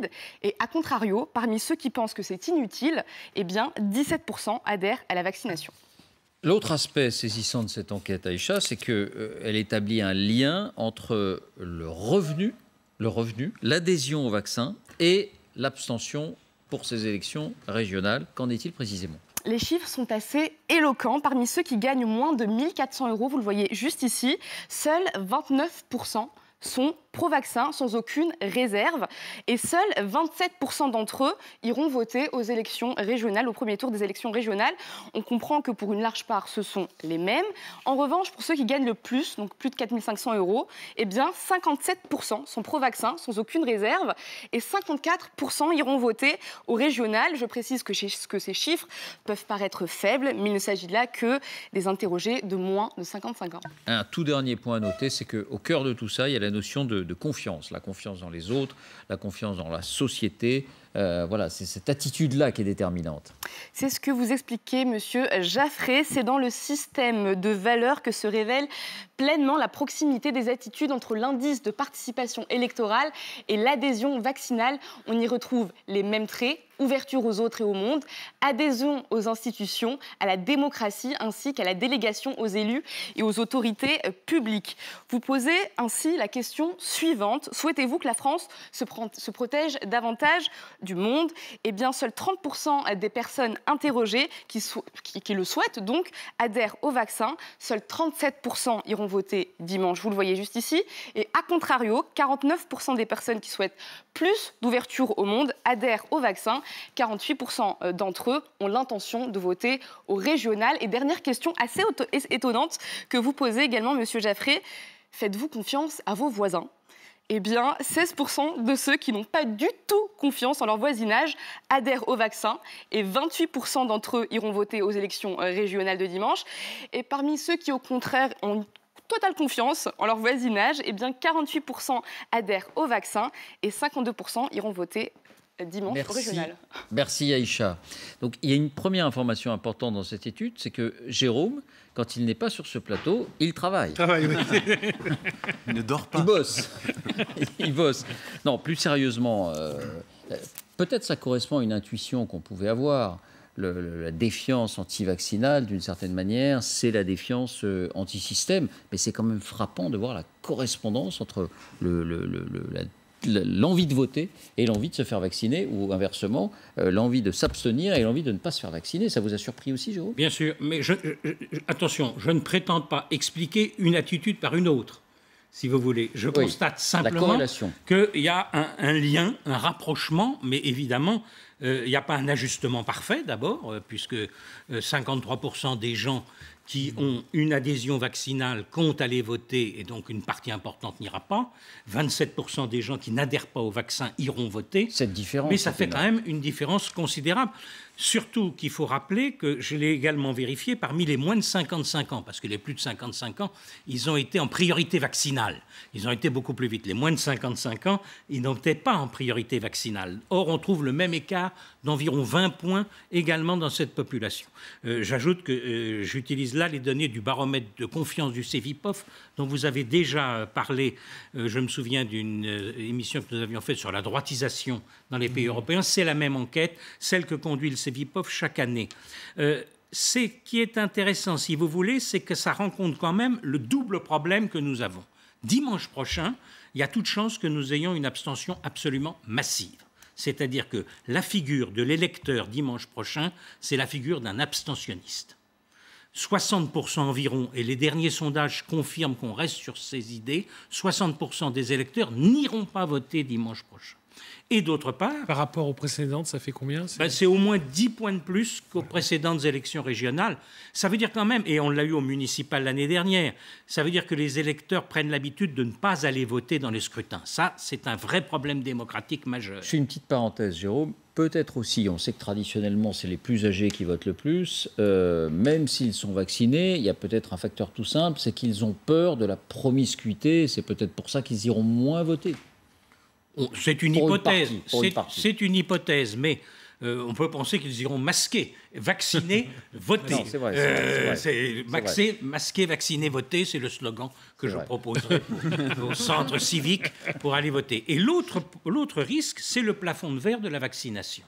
C'est-à-dire qu'on ne dépasse pas, franchement, les 50-55% de la population adulte vraiment vaccinée, avec le sentiment qu'il y a une certaine crainte. Le 50% des soignants des EHPAD nous frappent et nous frappent toujours. Et on voit bien dans cette étude, si vous voulez, alors tout à l'heure, Jean Quatremer me faisait un peu sourire parce qu'il disait « Ah, le pass sanitaire, ça va être très important parce que pour passer les frontières, ce sera obligatoire. » Mais il y a des millions de Français qui ne passent pas les frontières, Jean Quatremer. Il y a des millions de Français qui ne sont pas du tout dans cette situation. Il y a des millions de Français qui ne vont pas aux événements culturels. Donc il y a des millions de Français qui se disent « Mais le pass sanitaire, vous me cassez les pieds avec, j'en ai pas besoin. » Et ce qui est intéressant, c'est qu'effectivement, il y a une proximité de système de valeurs entre la population qui dit qu'elle n'ira pas voter et la population qui est hésitante, réticente au vaccin, qu'il faut aller chercher, qu'il faut aller convaincre. C'est Maintenant, ça la Jérôme, question. dites-nous, vous, quelle analyse vous faites, quelle conclusion vous tirez, comment dire, du mécanisme psychologique qui est à l'œuvre. Au fond, c'est quoi, une défiance C'est le manque de généralisée? confiance. C'est le manque de confiance, vous savez, c'est le point absolument fondamental. Et alors, la personne qui a présenté insistait spirituellement sur la question de la confiance dans les voisins, mais c'est un critère amusant. Parce que vous diriez que la confiance dans le système démocratique pour aller voter et la confiance dans la science pour le vaccin, c'est quand même les critères absolument majeurs. Puis on s'aperçoit que tout simplement, avoir confiance dans ses voisins, c'est un élément interpersonnel, d'éléments de relation très important. Si j'ai confiance dans mes voisins, je fais attention à mes voisins. C'est aussi simple que ça. Et je m'intéresse aux décisions de la collectivité qui peuvent impacter moi et mes voisins. Donc on est dans un système. C'est un tout. On est dans un tout qui fait que du coup, c'est extrêmement inquiétant parce que dimanche prochain, on parlera d'abord d'une abstention massive et donc on dira mais qu'est-ce qu'on peut faire pour éviter ça? Et pour la vaccination, il faut aller chercher les personnes qui hésitent sur la vaccination. Donc on retrouve le même enjeu. Bon, j'aurais une autre question à vous poser, Jérôme, évidemment, mais d'abord vos réactions. Est-ce que c'est surprenant? Est-ce que ça vous surprend? Au fond, ça met des mots sur quelque chose qu'on pouvait, encore une fois, intuitivement imaginer d'une certaine manière, sans se le formuler. Moi, je trouve que cette étude est passionnante parce que elle met vraiment effectivement à plat, elle corrèle les problématiques du moment, donc la question de la confiance dans le système démocratique, et ça vous l'avez très bien expliqué, et puis effectivement la question de la vaccination. Il y a une seule chose, moi qui suis un peu curieux, j'aurais aimé avoir la traduction après, que je suppose également, en termes d'intention de vote. Ah ben voilà, c'est la question que je voulais poser. Parce qu'en fait, alors ça pour le coup, je le suppose en réalité, il y a des études qui ont été faites sur la question de l'intention de vote, et on voit bien que l'essentiel des gens qui veulent aller voter et donc qui se font vacciner votent principalement, globalement, pour des partis, les Républicains, le Parti Socialiste ou la République En Marche, et que globalement, ceux qui ne se font pas vacciner sont assez hostiles à cela, sont des gens qui ont aussi souvent des plus faibles revenus et votent beaucoup plus dans les partis anti-système. Voilà. Je trouve que ça aurait été intéressant et j'aurais aimé vous entendre, mais je sais que vous avez... Donc il faut retourner au boulot, quoi. Vous revenez. Non, mais avoir... Parce que ça, c'est quelque chose... Là, je tire un peu les grands traits de ce que j'imagine. Mais j'aurais aimé avoir peut-être quelque chose de précis, de scientifique, et je sais que vous savez très bien faire ça. Vous avez des indications là-dessus, Jérôme, ou pas du tout? Pas d'indications précises à partir du baromètre du Cevipof. Donc c'est un élément effectivement qui limite les choses. Il y a quand même dans la note une petite indication qui a peut-être échappé à Louis Dragnel et que je cite, qui est intéressante sur la mobilisation électorale. Je fais l'analyse par rapport à la note de satisfaction à l'égard d'Emmanuel Macron et qui indique que quand même le politique a ses droits. Il n'y a pas seulement que cette corrélation. C'est-à-dire qu'iront beaucoup plus voter que les autres, soit ceux qui soutiennent nettement Macron, soit ceux qui lui sont le plus nettement hostiles. Et du coup, par exemple, ce que induisait Louis de son propos, c'est par exemple les sympathisants du Rassemblement national sont plus anti-vaccins que la moyenne de la population, mais ils sont beaucoup plus anti-Macron. Et donc, certains éléments viennent corriger les attitudes que j'ai indiquées, parce que du coup, ceux-là se mobiliseront indépendamment de ce qu'ils pensent du vaccin, parce qu'ils ont une motivation politique extrêmement forte. Ça vous surprend, cette étude, Olfa? Oui, alors d'abord, la bonne nouvelle, c'est que ceux qui sont vaccinés, c'est eux qui vont aller voter, donc c'est bien. Donc déjà, ils sont protégés. Ah oui, ça m'a interpellée parce que... alors, je n'imaginais pas cette relation entre la confiance dans la vaccination et la confiance dans le gouvernement. Parce que moi, j'imaginais un monde... Ou dans le système démocratique. Dans le système démocratique, mais j'imaginais un monde peut-être un peu plus parfait. C'est qu'en fait, il y a plus de poids de la communauté scientifique que, en fait... parce que le vaccin... en lui-même, il n'émane pas d'un gouvernement, il émane d'un travail scientifique. Et donc, ça m'a beaucoup interpellée. Mais les médecins font partie du système. Aux yeux de ces personnes, comme nous, journalistes, faisons partie du système. Il y a une défiance anti-système. Donc, elle s'applique à la démocratie, elle s'applique à la science, entre guillemets, officielle. Elle s'applique à tout. C'est ça, Jean. Jean est dans le système. Non, mais c'est intéressant parce que c'est vrai que moi, j'ai constaté qu'en étant opposé à la politique sanitaire menée par le gouvernement et une partie du gouvernement du monde, j'ai récolté des gens c'était passionnant. Des gens qui étaient défiants à l'égard, effectivement, de la science.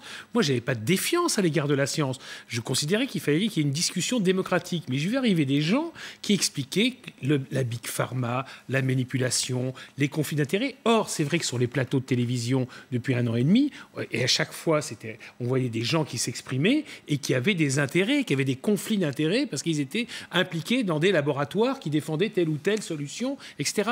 Et donc, j'ai vu une défiance surgir à laquelle je ne m'attendais pas. Et évidemment, vous, quand vous jouez votre rôle en tant que journaliste ou en tant que politique, de critique, vous alimentez cette défiance. C'est terrible. C'est-à-dire que vous ne faites pas la part des choses, en fait. Voilà, vous êtes pris au piège entre soit vous soutenez le gouvernement parce que donc c'est le seul moyen, effectivement, de ne pas alimenter la défiance, soit vous le critiquez, mais donc vous alimentez la défiance et vous êtes récupéré par, disons, toute cette catégorie de la population qui, pour des tas de raisons, et souvent j'ai découvert, justifiées parfois, se méfie. Et vous savez, le mépris qu'on manifeste à l'égard des gens, moi je l'ai vu sur l'Europe, c'est très intéressant. Sur l'Europe, vous savez, pendant des années, c'est comme ça, c'est pour votre bien et il n'y a pas de discussion. Et ce que vous dites, eh bien, c'est contre l'Europe, vous voulez donc refaire la guerre à l'Allemagne, donc vous êtes en dehors du système. Pendant des années, on a eu ça. Le bien, c'était le pro-européen et le mal, c'est les anti-européens. Eh bien, qu'est-ce qu'on a fait? On a produit de l'euroscepticisme. On a produit du rejet du système. Quand vous allez parler avec les gens, quand vous les écoutez, vous prenez un peu le soin, vous n'êtes pas arrogant avec votre savoir, etc., qu'on a vu sur les plateaux de télévision depuis 1 an et demi. Et vous écoutez les gens. Ils disent des choses qui sont super intéressantes. Moi, j'ai revu, par exemple... mais surtout ne pas renvoyer les gens parce qu'ils sont critiques à un complotisme systématique. Ou à leur ignorance. Parce que mais d'autant plus que le mépris.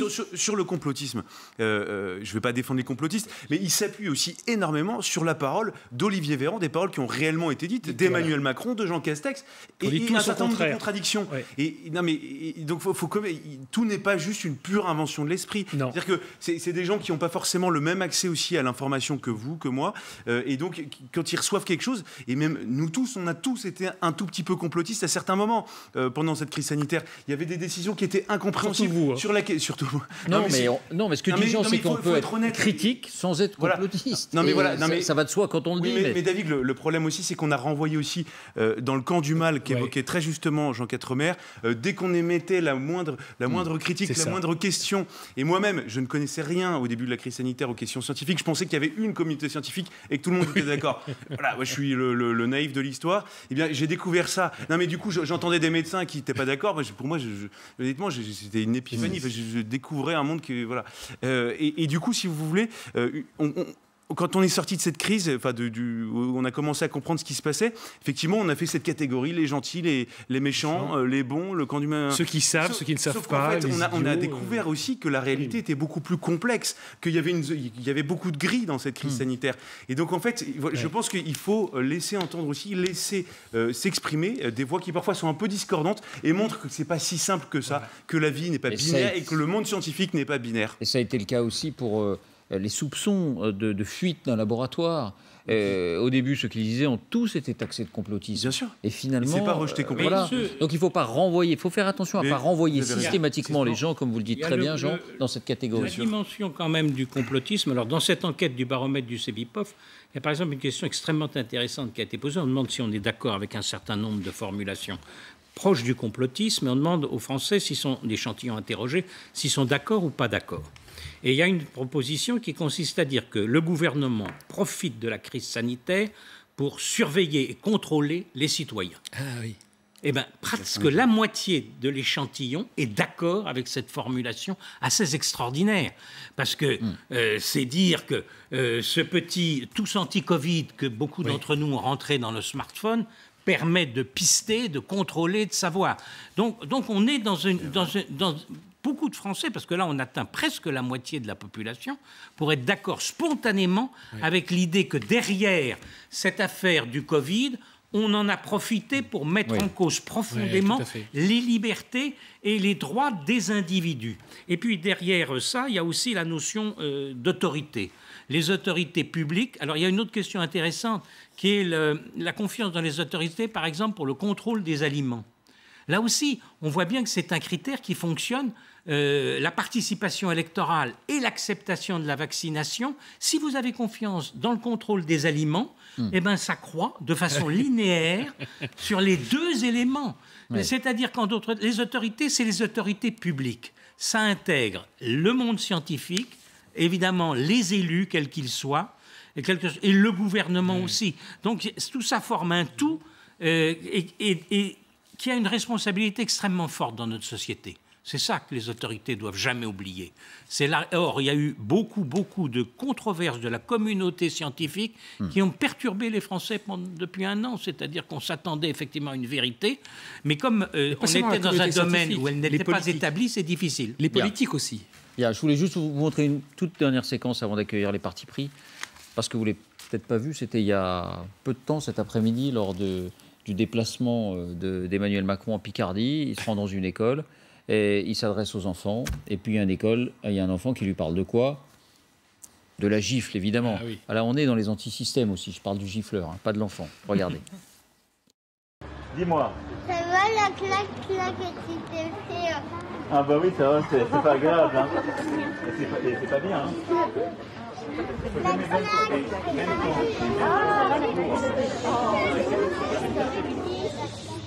C'est pas bien. Il y a eu tort. Voilà, la claque. Ils sont formidables, les enfants. Hein. Oui, c'est formidable. Pour mettre les pieds dans le plat. La claque qui colle à la peau, c'est le cas de le dire. Merci beaucoup, Elfam Zaoui, d'avoir été avec nous aujourd'hui. C'est toujours un plaisir de vous recevoir. Merci Jean, Louis, Jérôme d'avoir animé 24 heures avec moi. Place au parti pris. Nous rejoignent donc Jean-Michel Apathy pour la politique, Pascal Perry pour l'économie, Abnous Chalmani pour l'international. Bonsoir à vous trois.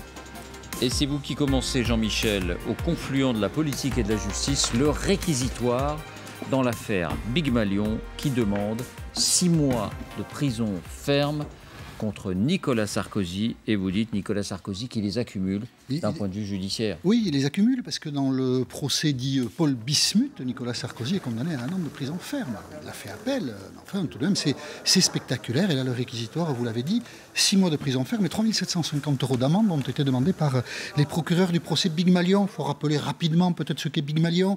2012, campagne de Nicolas Sarkozy, le plafond de dépenses était de 22 millions d'euros, 42 millions ont été dépensés, donc le plafond de dépenses c'est de l'argent public, tout ça est strictement réglementé, a été explosé. Pourquoi? Parce que Big Malion, la société qui produisait cette campagne, qui organisait les meetings, a fait des fausses factures à l'UMP et l'argent de ces fausses factures a servi au meeting de Nicolas Sarkozy. Donc la faute en quelque sorte est avérée, en tout cas pour les procureurs qui notent que un ancien président de la République a un devoir d'exemplarité pour faire appliquer la loi, qui note que Nicolas Sarkozy a été très léger, 5 semaines de procès, il n'est venu qu'un seul jour, il a pris tout cela d'un peu haut, et pour les procureurs, ça se paye judiciairement, c'est peut-être un peu discutable, et puis le candidat est garant de la sincérité des comptes de campagne, il met sa signature, comme il apparaît que les comptes de campagne ont été explosés, eh bien, il paye. Parce que lui, sa stratégie de défense, c'était de dire... Alors, on va voir. On va voir. Il est le seul pour qui a été demandé la prison ferme. Tous les autres avec sursis, 14 prévenus, dont Nicolas Sarkozy, 14 prévenus. Prison ferme seulement pour Nicolas Sarkozy et pour Bastien Millot, qui dirigeait Big Malion.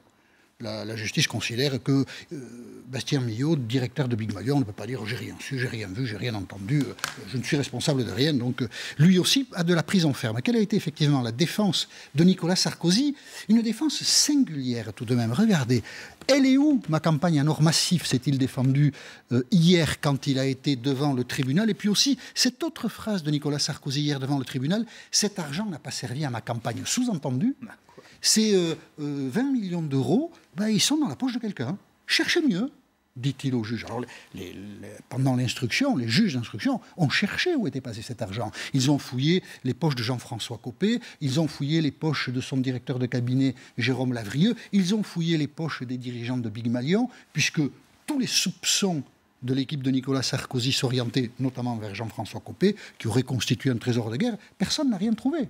Dans leur malhonnêteté, avec des fausses factures, il semble bien que pas un centime n'ait été détourné. Tout aurait bien servi à la campagne de Nicolas Sarkozy. Donc sa ligne de défense est apparue à Nicolas Sarkozy depuis le début, très faible. Dire « ma campagne a été très correctement financée et l'argent a été détourné », puisque les expertises techniques après coup du coût de la campagne ont montré que les plafonds avaient explosé. Donc la défense de Nicolas Sarkozy apparaissait très faible. Et ce matin, sur France Inter, la politique est d'une cruauté terrible. Celui qui, avant même le réquisitoire, a dit « mon cher Nicolas, cette fois, vous n'y échapperez pas », c'était Jean-François Copé. J'ai toujours considéré que dans la vie, ce qui faisait la grandeur d'un chef, c'était d'assumer. Il a choisi une stratégie de défense qui est en vérité intenable. Intenable, puisqu'elle consiste à tordre la réalité des faits, à expliquer que ce n'est pas lui mais les autres.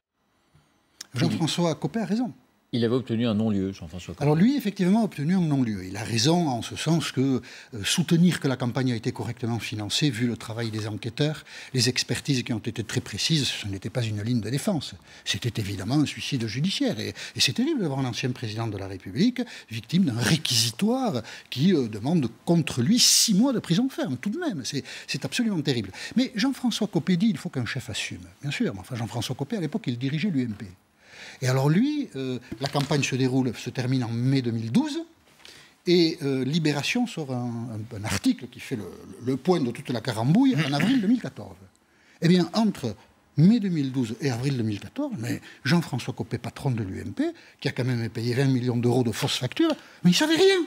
Il a tout découvert dans la presse. Et ce n'est pas pour m'autociter, mais ce matin-là, il était venu à RT. Enfin, il était venu à RT. Écoutez-le.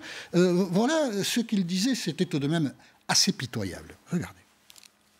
Moi, j'ai des interrogations. Elles sont récentes, je ne vous le cache pas. Grâce à la presse, elles sont très récentes, absolument. Grâce à la presse. Absolument. Ce que j'ai lu fait que j'ai eu des interrogations depuis quelques jours et que tout cela nécessite que ce soit connu. Et vous dites merci la presse?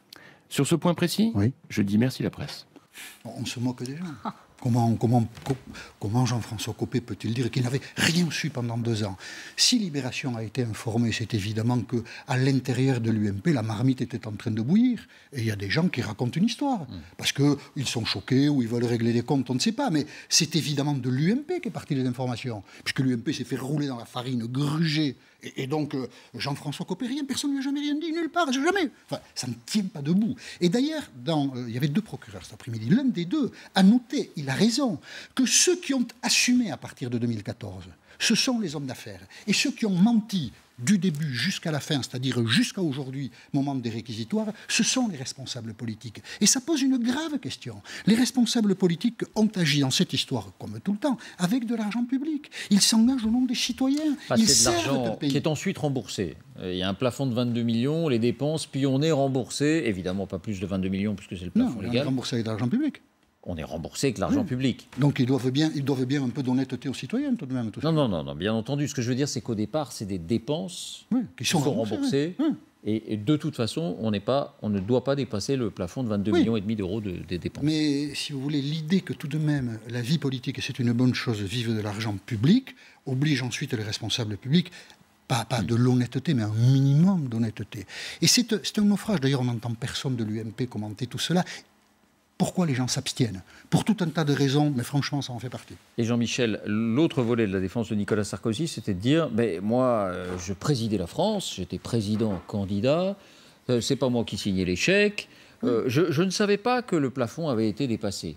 S'il a été dépassé, est-ce que ça, pour vous, c'est ce qu'il conteste. Voilà. Il conteste qu'il ait été dépassé, et s'il a été dépassé, de toute façon, lui ne pouvait pas le voir. Ce à quoi, dans les réquisitoires, il a été répondu que 2 notes d'alerte à partir du mois de mars ont été transmises au candidat président Nicolas Sarkozy, et qu'à défaut d'en connaître les détails, il aurait pu comprendre, lui, s'il avait lu ces notes d'alerte, et elles lui ont été données.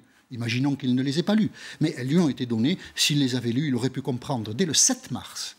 Le premier tour se déroule vers le 24 ou 25 avril. Il aurait pu comprendre dès la mi-mars, en tout cas, que sa campagne était dispendieuse et ne respectait pas les règles légales de financement public de la vie politique. Les citoyens font un effort pour payer la vie publique, c'est normal. En retour, on peut attendre le minimum, tout de même. Ça appelle un commentaire de votre part? 20 millions, c'est beaucoup. Ça fait quand même du coulage. Et sur l'argument, je n'étais pas au courant, inacceptable pour moi. Je pense qu'il y a beaucoup de politique autour de Nicolas Sarkozy. Il y a beaucoup de procès qui étaient très politiques. Là, on est sur une problématique de gouvernance. Le chef ne peut pas dire « je ne savais pas ». C'est impossible. Vous avez raison. Alors, pas mieux, mais effectivement, nous avons commencé début de la semaine. Jean-Michel nous avait parlé de François Fillon qui s'assoit pour manger à la table de Poutine et des Russes. On a enchaîné hier lors de la grande confrontation avec le chemin de Damas de Mariani. Et aujourd'hui, on a Sarkozy qui écope encore de Simon en disant « je ne savais rien ». Ça ne va pas aider la droite française à aller mieux quand même. Votre parti pris, Pascal. Alors là, c'est une histoire assez extraordinaire. On savait que l'économie, c'est une affaire de psychologie. Mais là, quand un seul homme, par 2 petits mots, un petit geste, fait basculer 4 milliards de dollars, vous dites Ronaldo 1, Coca-Cola 0, pourquoi? Conférence de presse d'après-match. On joue en ce moment les matchs de l'Euro. Ronaldo, c'est le meilleur joueur de la sélection portugaise. C'est peut-être d'ailleurs un des meilleurs joueurs du monde, tout simplement. Conférence de presse, il arrive. J'ai les instruments avec moi.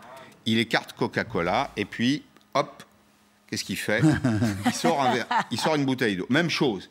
Le joueur que vous avez vu, c'est Locatelli. C'est un joueur de la sélection italienne. Même chose, petit clin d'œil à Ronaldo. Alors, Ronaldo, il faut le dire quand même, 36 ans, un physique parfait, une hygiène de vie absolument irréprochable, qui dit, en substance, c'est le sens de ce geste, hein, moi, je bois de l'eau. À quoi?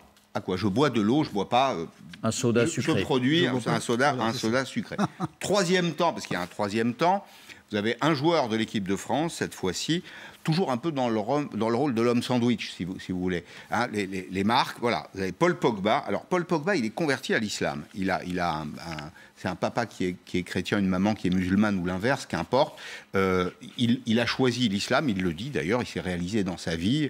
Et donc, il éloigne ce produit, hop. Le produit, c'est la bière. Pourquoi? Parce qu'il le dit, c'est haram, c'est interdit. Alors, il n'y a pas de lien, il n'y a pas de lien de causalité entre le fait qu'il soit converti à l'islam et le fait qu'il éloigne une canette de bière ou une bouteille de bière. Enfin, c'est peut-être le sportif on est en autant que droit le croyant. de se poser la question. Pas tout à fait, parce qu'il réintroduit le coca. Vous voyez? Non, mais votre remarque est juste. Mais bon, si vous êtes sportif jusqu'au bout. Et puis, bon, quatrième temps, vous avez un acteur qui est beaucoup moins connu du public européen, en tout cas de nos championnats, qui s'appelle Stanislav Tcherchesov. C'est l'entraîneur de l'équipe russe. Lui adore les sponsors. D'ailleurs, en Russie, le football est sponsorisé par Gazprom.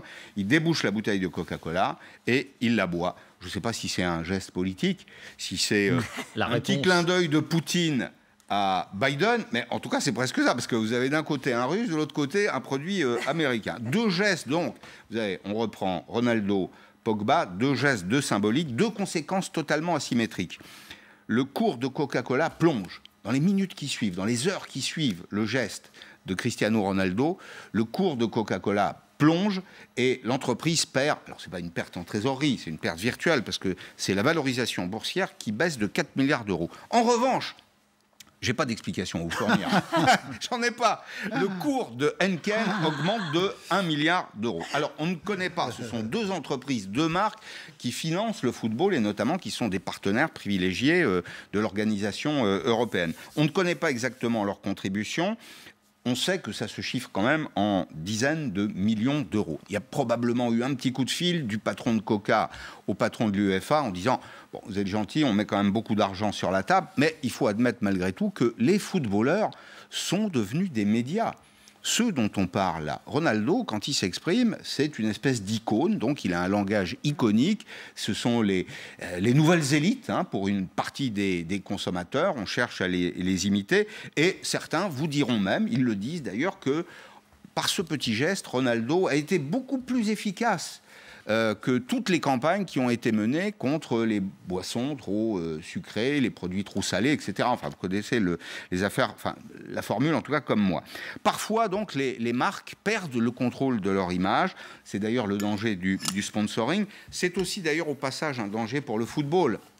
Le football professionnel, c'est une activité, c'est une industrie. On va dire que c'est une Attends, une juste industrie. avant ça, Pascal, Ouais. ce qui est fascinant, c'est que voilà, il y a Coca-Cola qui est coté en bourse, que tous les investisseurs anticipent que ce simple geste de Ronaldo pourrait avoir des conséquences sur ah bah si Ronaldo écarte le Coca, moi aussi je vais plus en boire. Donc on vend Coca-Cola parce que le chiffre d'affaires de Coca-Cola va baisser. Bref, c'est la mécanique des anticipations complètement folle et on comprend du coup la panique parfois sur les marchés boursiers et l'effet papillon. Les battements d'ailes d'un papillon provoquent un ouragan à l'autre bout de la planète. Henken gagne de l'argent. Ben, Henken gagne de l'argent. Donc Il y a une explication à donner, mais vous avez raison, l'économie, c'est un peu la science des anticipations, d'une certaine façon. Alors, bon, le cours de Coca-Cola va remonter, si vous voulez. Il n'y a pas de danger pour le marché des colas, ni pour Coca, ni pour ses concurrents. En revanche, je pense qu'il y a quand même un petit danger pour le football, qui est une industrie. Le football, il perd en partie ses droits télé.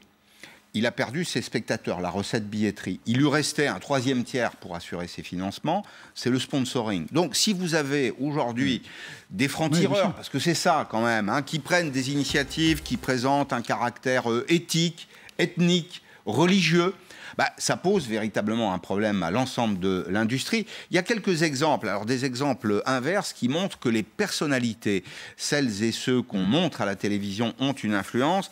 En janvier 2017, Oprah Winfrey, qui est une animatrice de télévision qui est très connue aux États-Unis, 43 millions d'abonnés sur Twitter, des millions également sur Instagram, dit voilà, elle publie ce message, j'ai senti que ça marchait depuis le début, elle parlait de Weight Watcher. Weight Watcher, c'est une marque qui vend un programme d'amincissement, pour dire les choses simplement. Je vis la vie que je voulais vivre et je ne me suis jamais privé. Le titre, le lendemain, a gagné 21%. Donc oui, c'est la science économique est parfois une science un peu floue, un peu molle. Oui. J'imagine que là, c'est carrément de la publicité clandestine. Oui, là, oui. Est-ce qu'on peut juste remarquer tout de même que jusqu'à présent, les sponsors, les frères, regardez les images des années passées, mais se contentaient des logos dans le dos lors des conférences de presse des joueurs et des entraîneurs. Et là, maintenant, il y a des bouteilles. Il faut se demander si ils n'ont pas si la Fédération européenne n'a pas commercialisé un espace supplémentaire de sponsoring avec ces bouteilles-là. Et est-ce qu'il n'y a pas aussi de la part des joueurs le sentiment que il y a un peu trop, ça déborde un peu, c'est des hommes sandwich, mais il y a peut-être des limites au côté sandwich, je ne sais pas.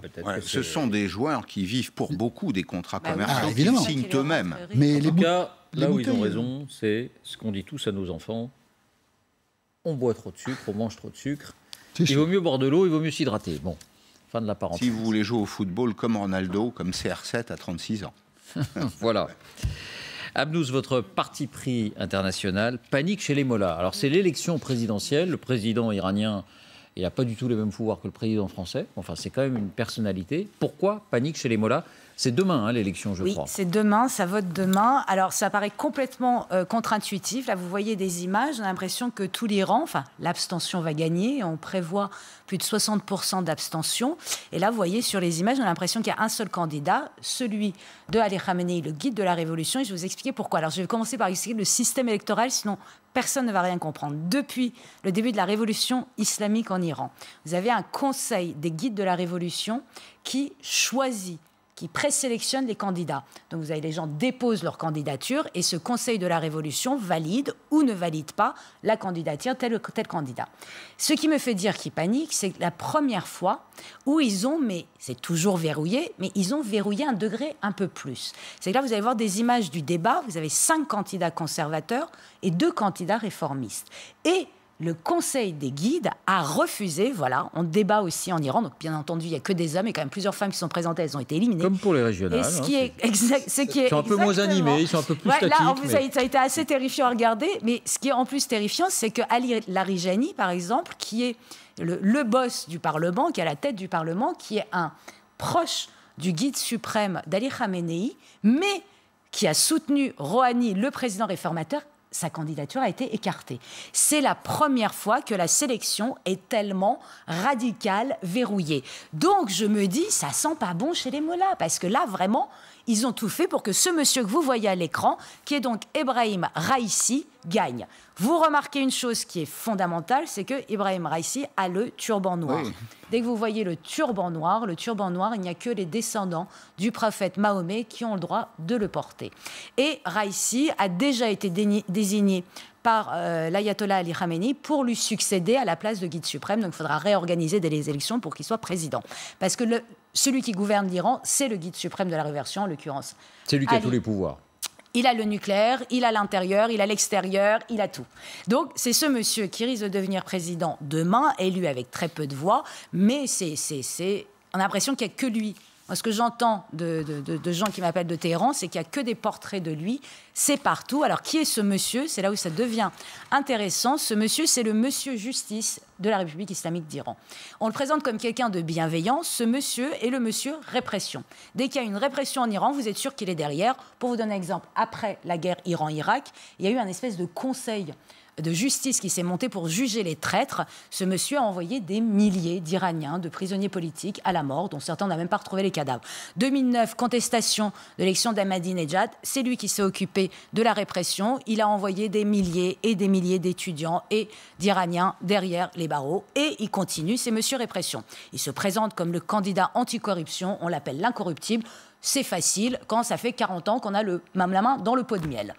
Évidemment, il tient tout, il tient tous les pouvoirs, il est proche, il va gagner. Mais surtout, il a basé toute sa campagne sur le fait qu'il était adoubé par Qassem Soleimani, vous savez, le chef d'Al-Quds. Vous voyez cette photo? Vous voyez Soleimani en train d'embrasser Raïssi sur le front. Redites-nous, Soleimani. Oui, Soleimani, c'est le chef de la brigade Al-Quds. C'est en gros le bras armé de l'Iran à l'extérieur. Voilà. Lui, et qui a été tué par assassiné par les Américains en janvier 2020. Et c'est ce monsieur qui a permis de virer l'État islamique, en gros, d'Irak et de Syrie. Opération spéciale, des hommes surentraînés, très très barbares, qui ne rigolent pas, mais un pur tacticien. Imaginez que cette photo est devant le siège de campagne de Rassimi en 5 mètres, cette photo. Donc vous ne pouvez pas la rater. Donc c'est impossible qu'il ne gagne pas. Il va gagner, sauf s'il y a un sursaut de la population, mais ce n'est pas possible. Alors, ce qui est surprenant, c'est qu'on est plus qu'en crise en Iran. C'est-à-dire qu'on annonce un chômage officiellement à 12,4%. A priori, c'est le double. Le rial, la monnaie, a chuté de 86% et vous avez une inflation à 40%. Rien ne va plus. Quand vous interrogez les Iraniens, ils veulent du boulot, que l'économie soit relancée. Et bien, pendant tous les débats qui ont eu lieu, personne n'a parlé d'économie. Personne n'a parlé d'économie parce que tant qu'il n'y a pas de levée de sanctions, vous voulez parler de quoi? Donc, ils reprochent à Rouhani et aux réformateurs. Tout est verrouillé, ce que ils vous nous dites. reprochent aux réformateurs de n'avoir pas réussi à jouer les leviers économiques intérieurs. Il faudrait qu'on m'explique ce que ça veut dire et d'avoir attendu, en gros, la pitance des Américains. Mais, je veux dire, c'était impossible. L'Iran est complètement étranglé. Donc, quand les mollahs vont arriver, en plus, ils sont très inquiets. Comment ils vont faire s'ils ne négocient pas sur l'accord du nucléaire? Alors, c'est la question que j'allais vous poser. Est-ce que cette élection présidentielle, mais a priori, on pense que la réponse est non, si c'est parmi les plus orthodoxes, peut changer quelque chose à la relance de l'accord sur le nucléaire avec Joe Biden? Mais elle est là, la grande blague. C'est là où ça devient très, très piquant en Iran. C'est que Khamenei, comme Raïssi, ils veulent cet accord-là. Ils veulent l'accord? Bien sûr qu'ils le veulent. Bien sûr qu'ils le veulent. Mais ils sont prêts à renoncer à l'arme nucléaire pour ça? Ils renonceront en échange pour quelques années à l'assouplissement de l'embargo.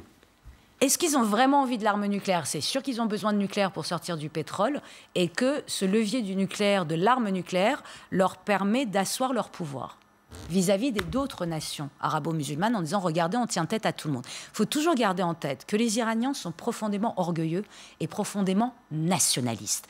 C'est quand même quelque chose, c'est qu'ils en ont marre de leur mollah, les Iraniens. Réformateurs ou conservateurs? Bien sûr.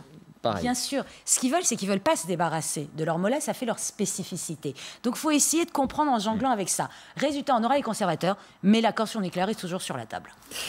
Merci à vous trois pour ces partis pris. C'est jeudi, donc on remercie les équipes, celles qu'on ne voit pas, mais qui font aussi l'émission. Virginie Leblond-Taïeb à la réalisation, Franck Bertin à la diffusion, Alexis Ludovic de Lys à la vision. Et le son alors, Douce. Je m'adresse à Douce Dibondo, que je remercie aussi. Le son, bon ben voilà, on n'aura pas le nom de l'ingénieur du son, on en donnera 2 jeudi prochain.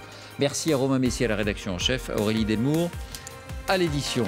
Merci à vous de nous avoir suivis. Bonsoir, et demain c'est Aurélie Delmour que c'est Amélie Carrouer. Mais Aurélie sera là aussi, et dans la coulisse, que vous retrouverez. Bonsoir, très bonne soirée.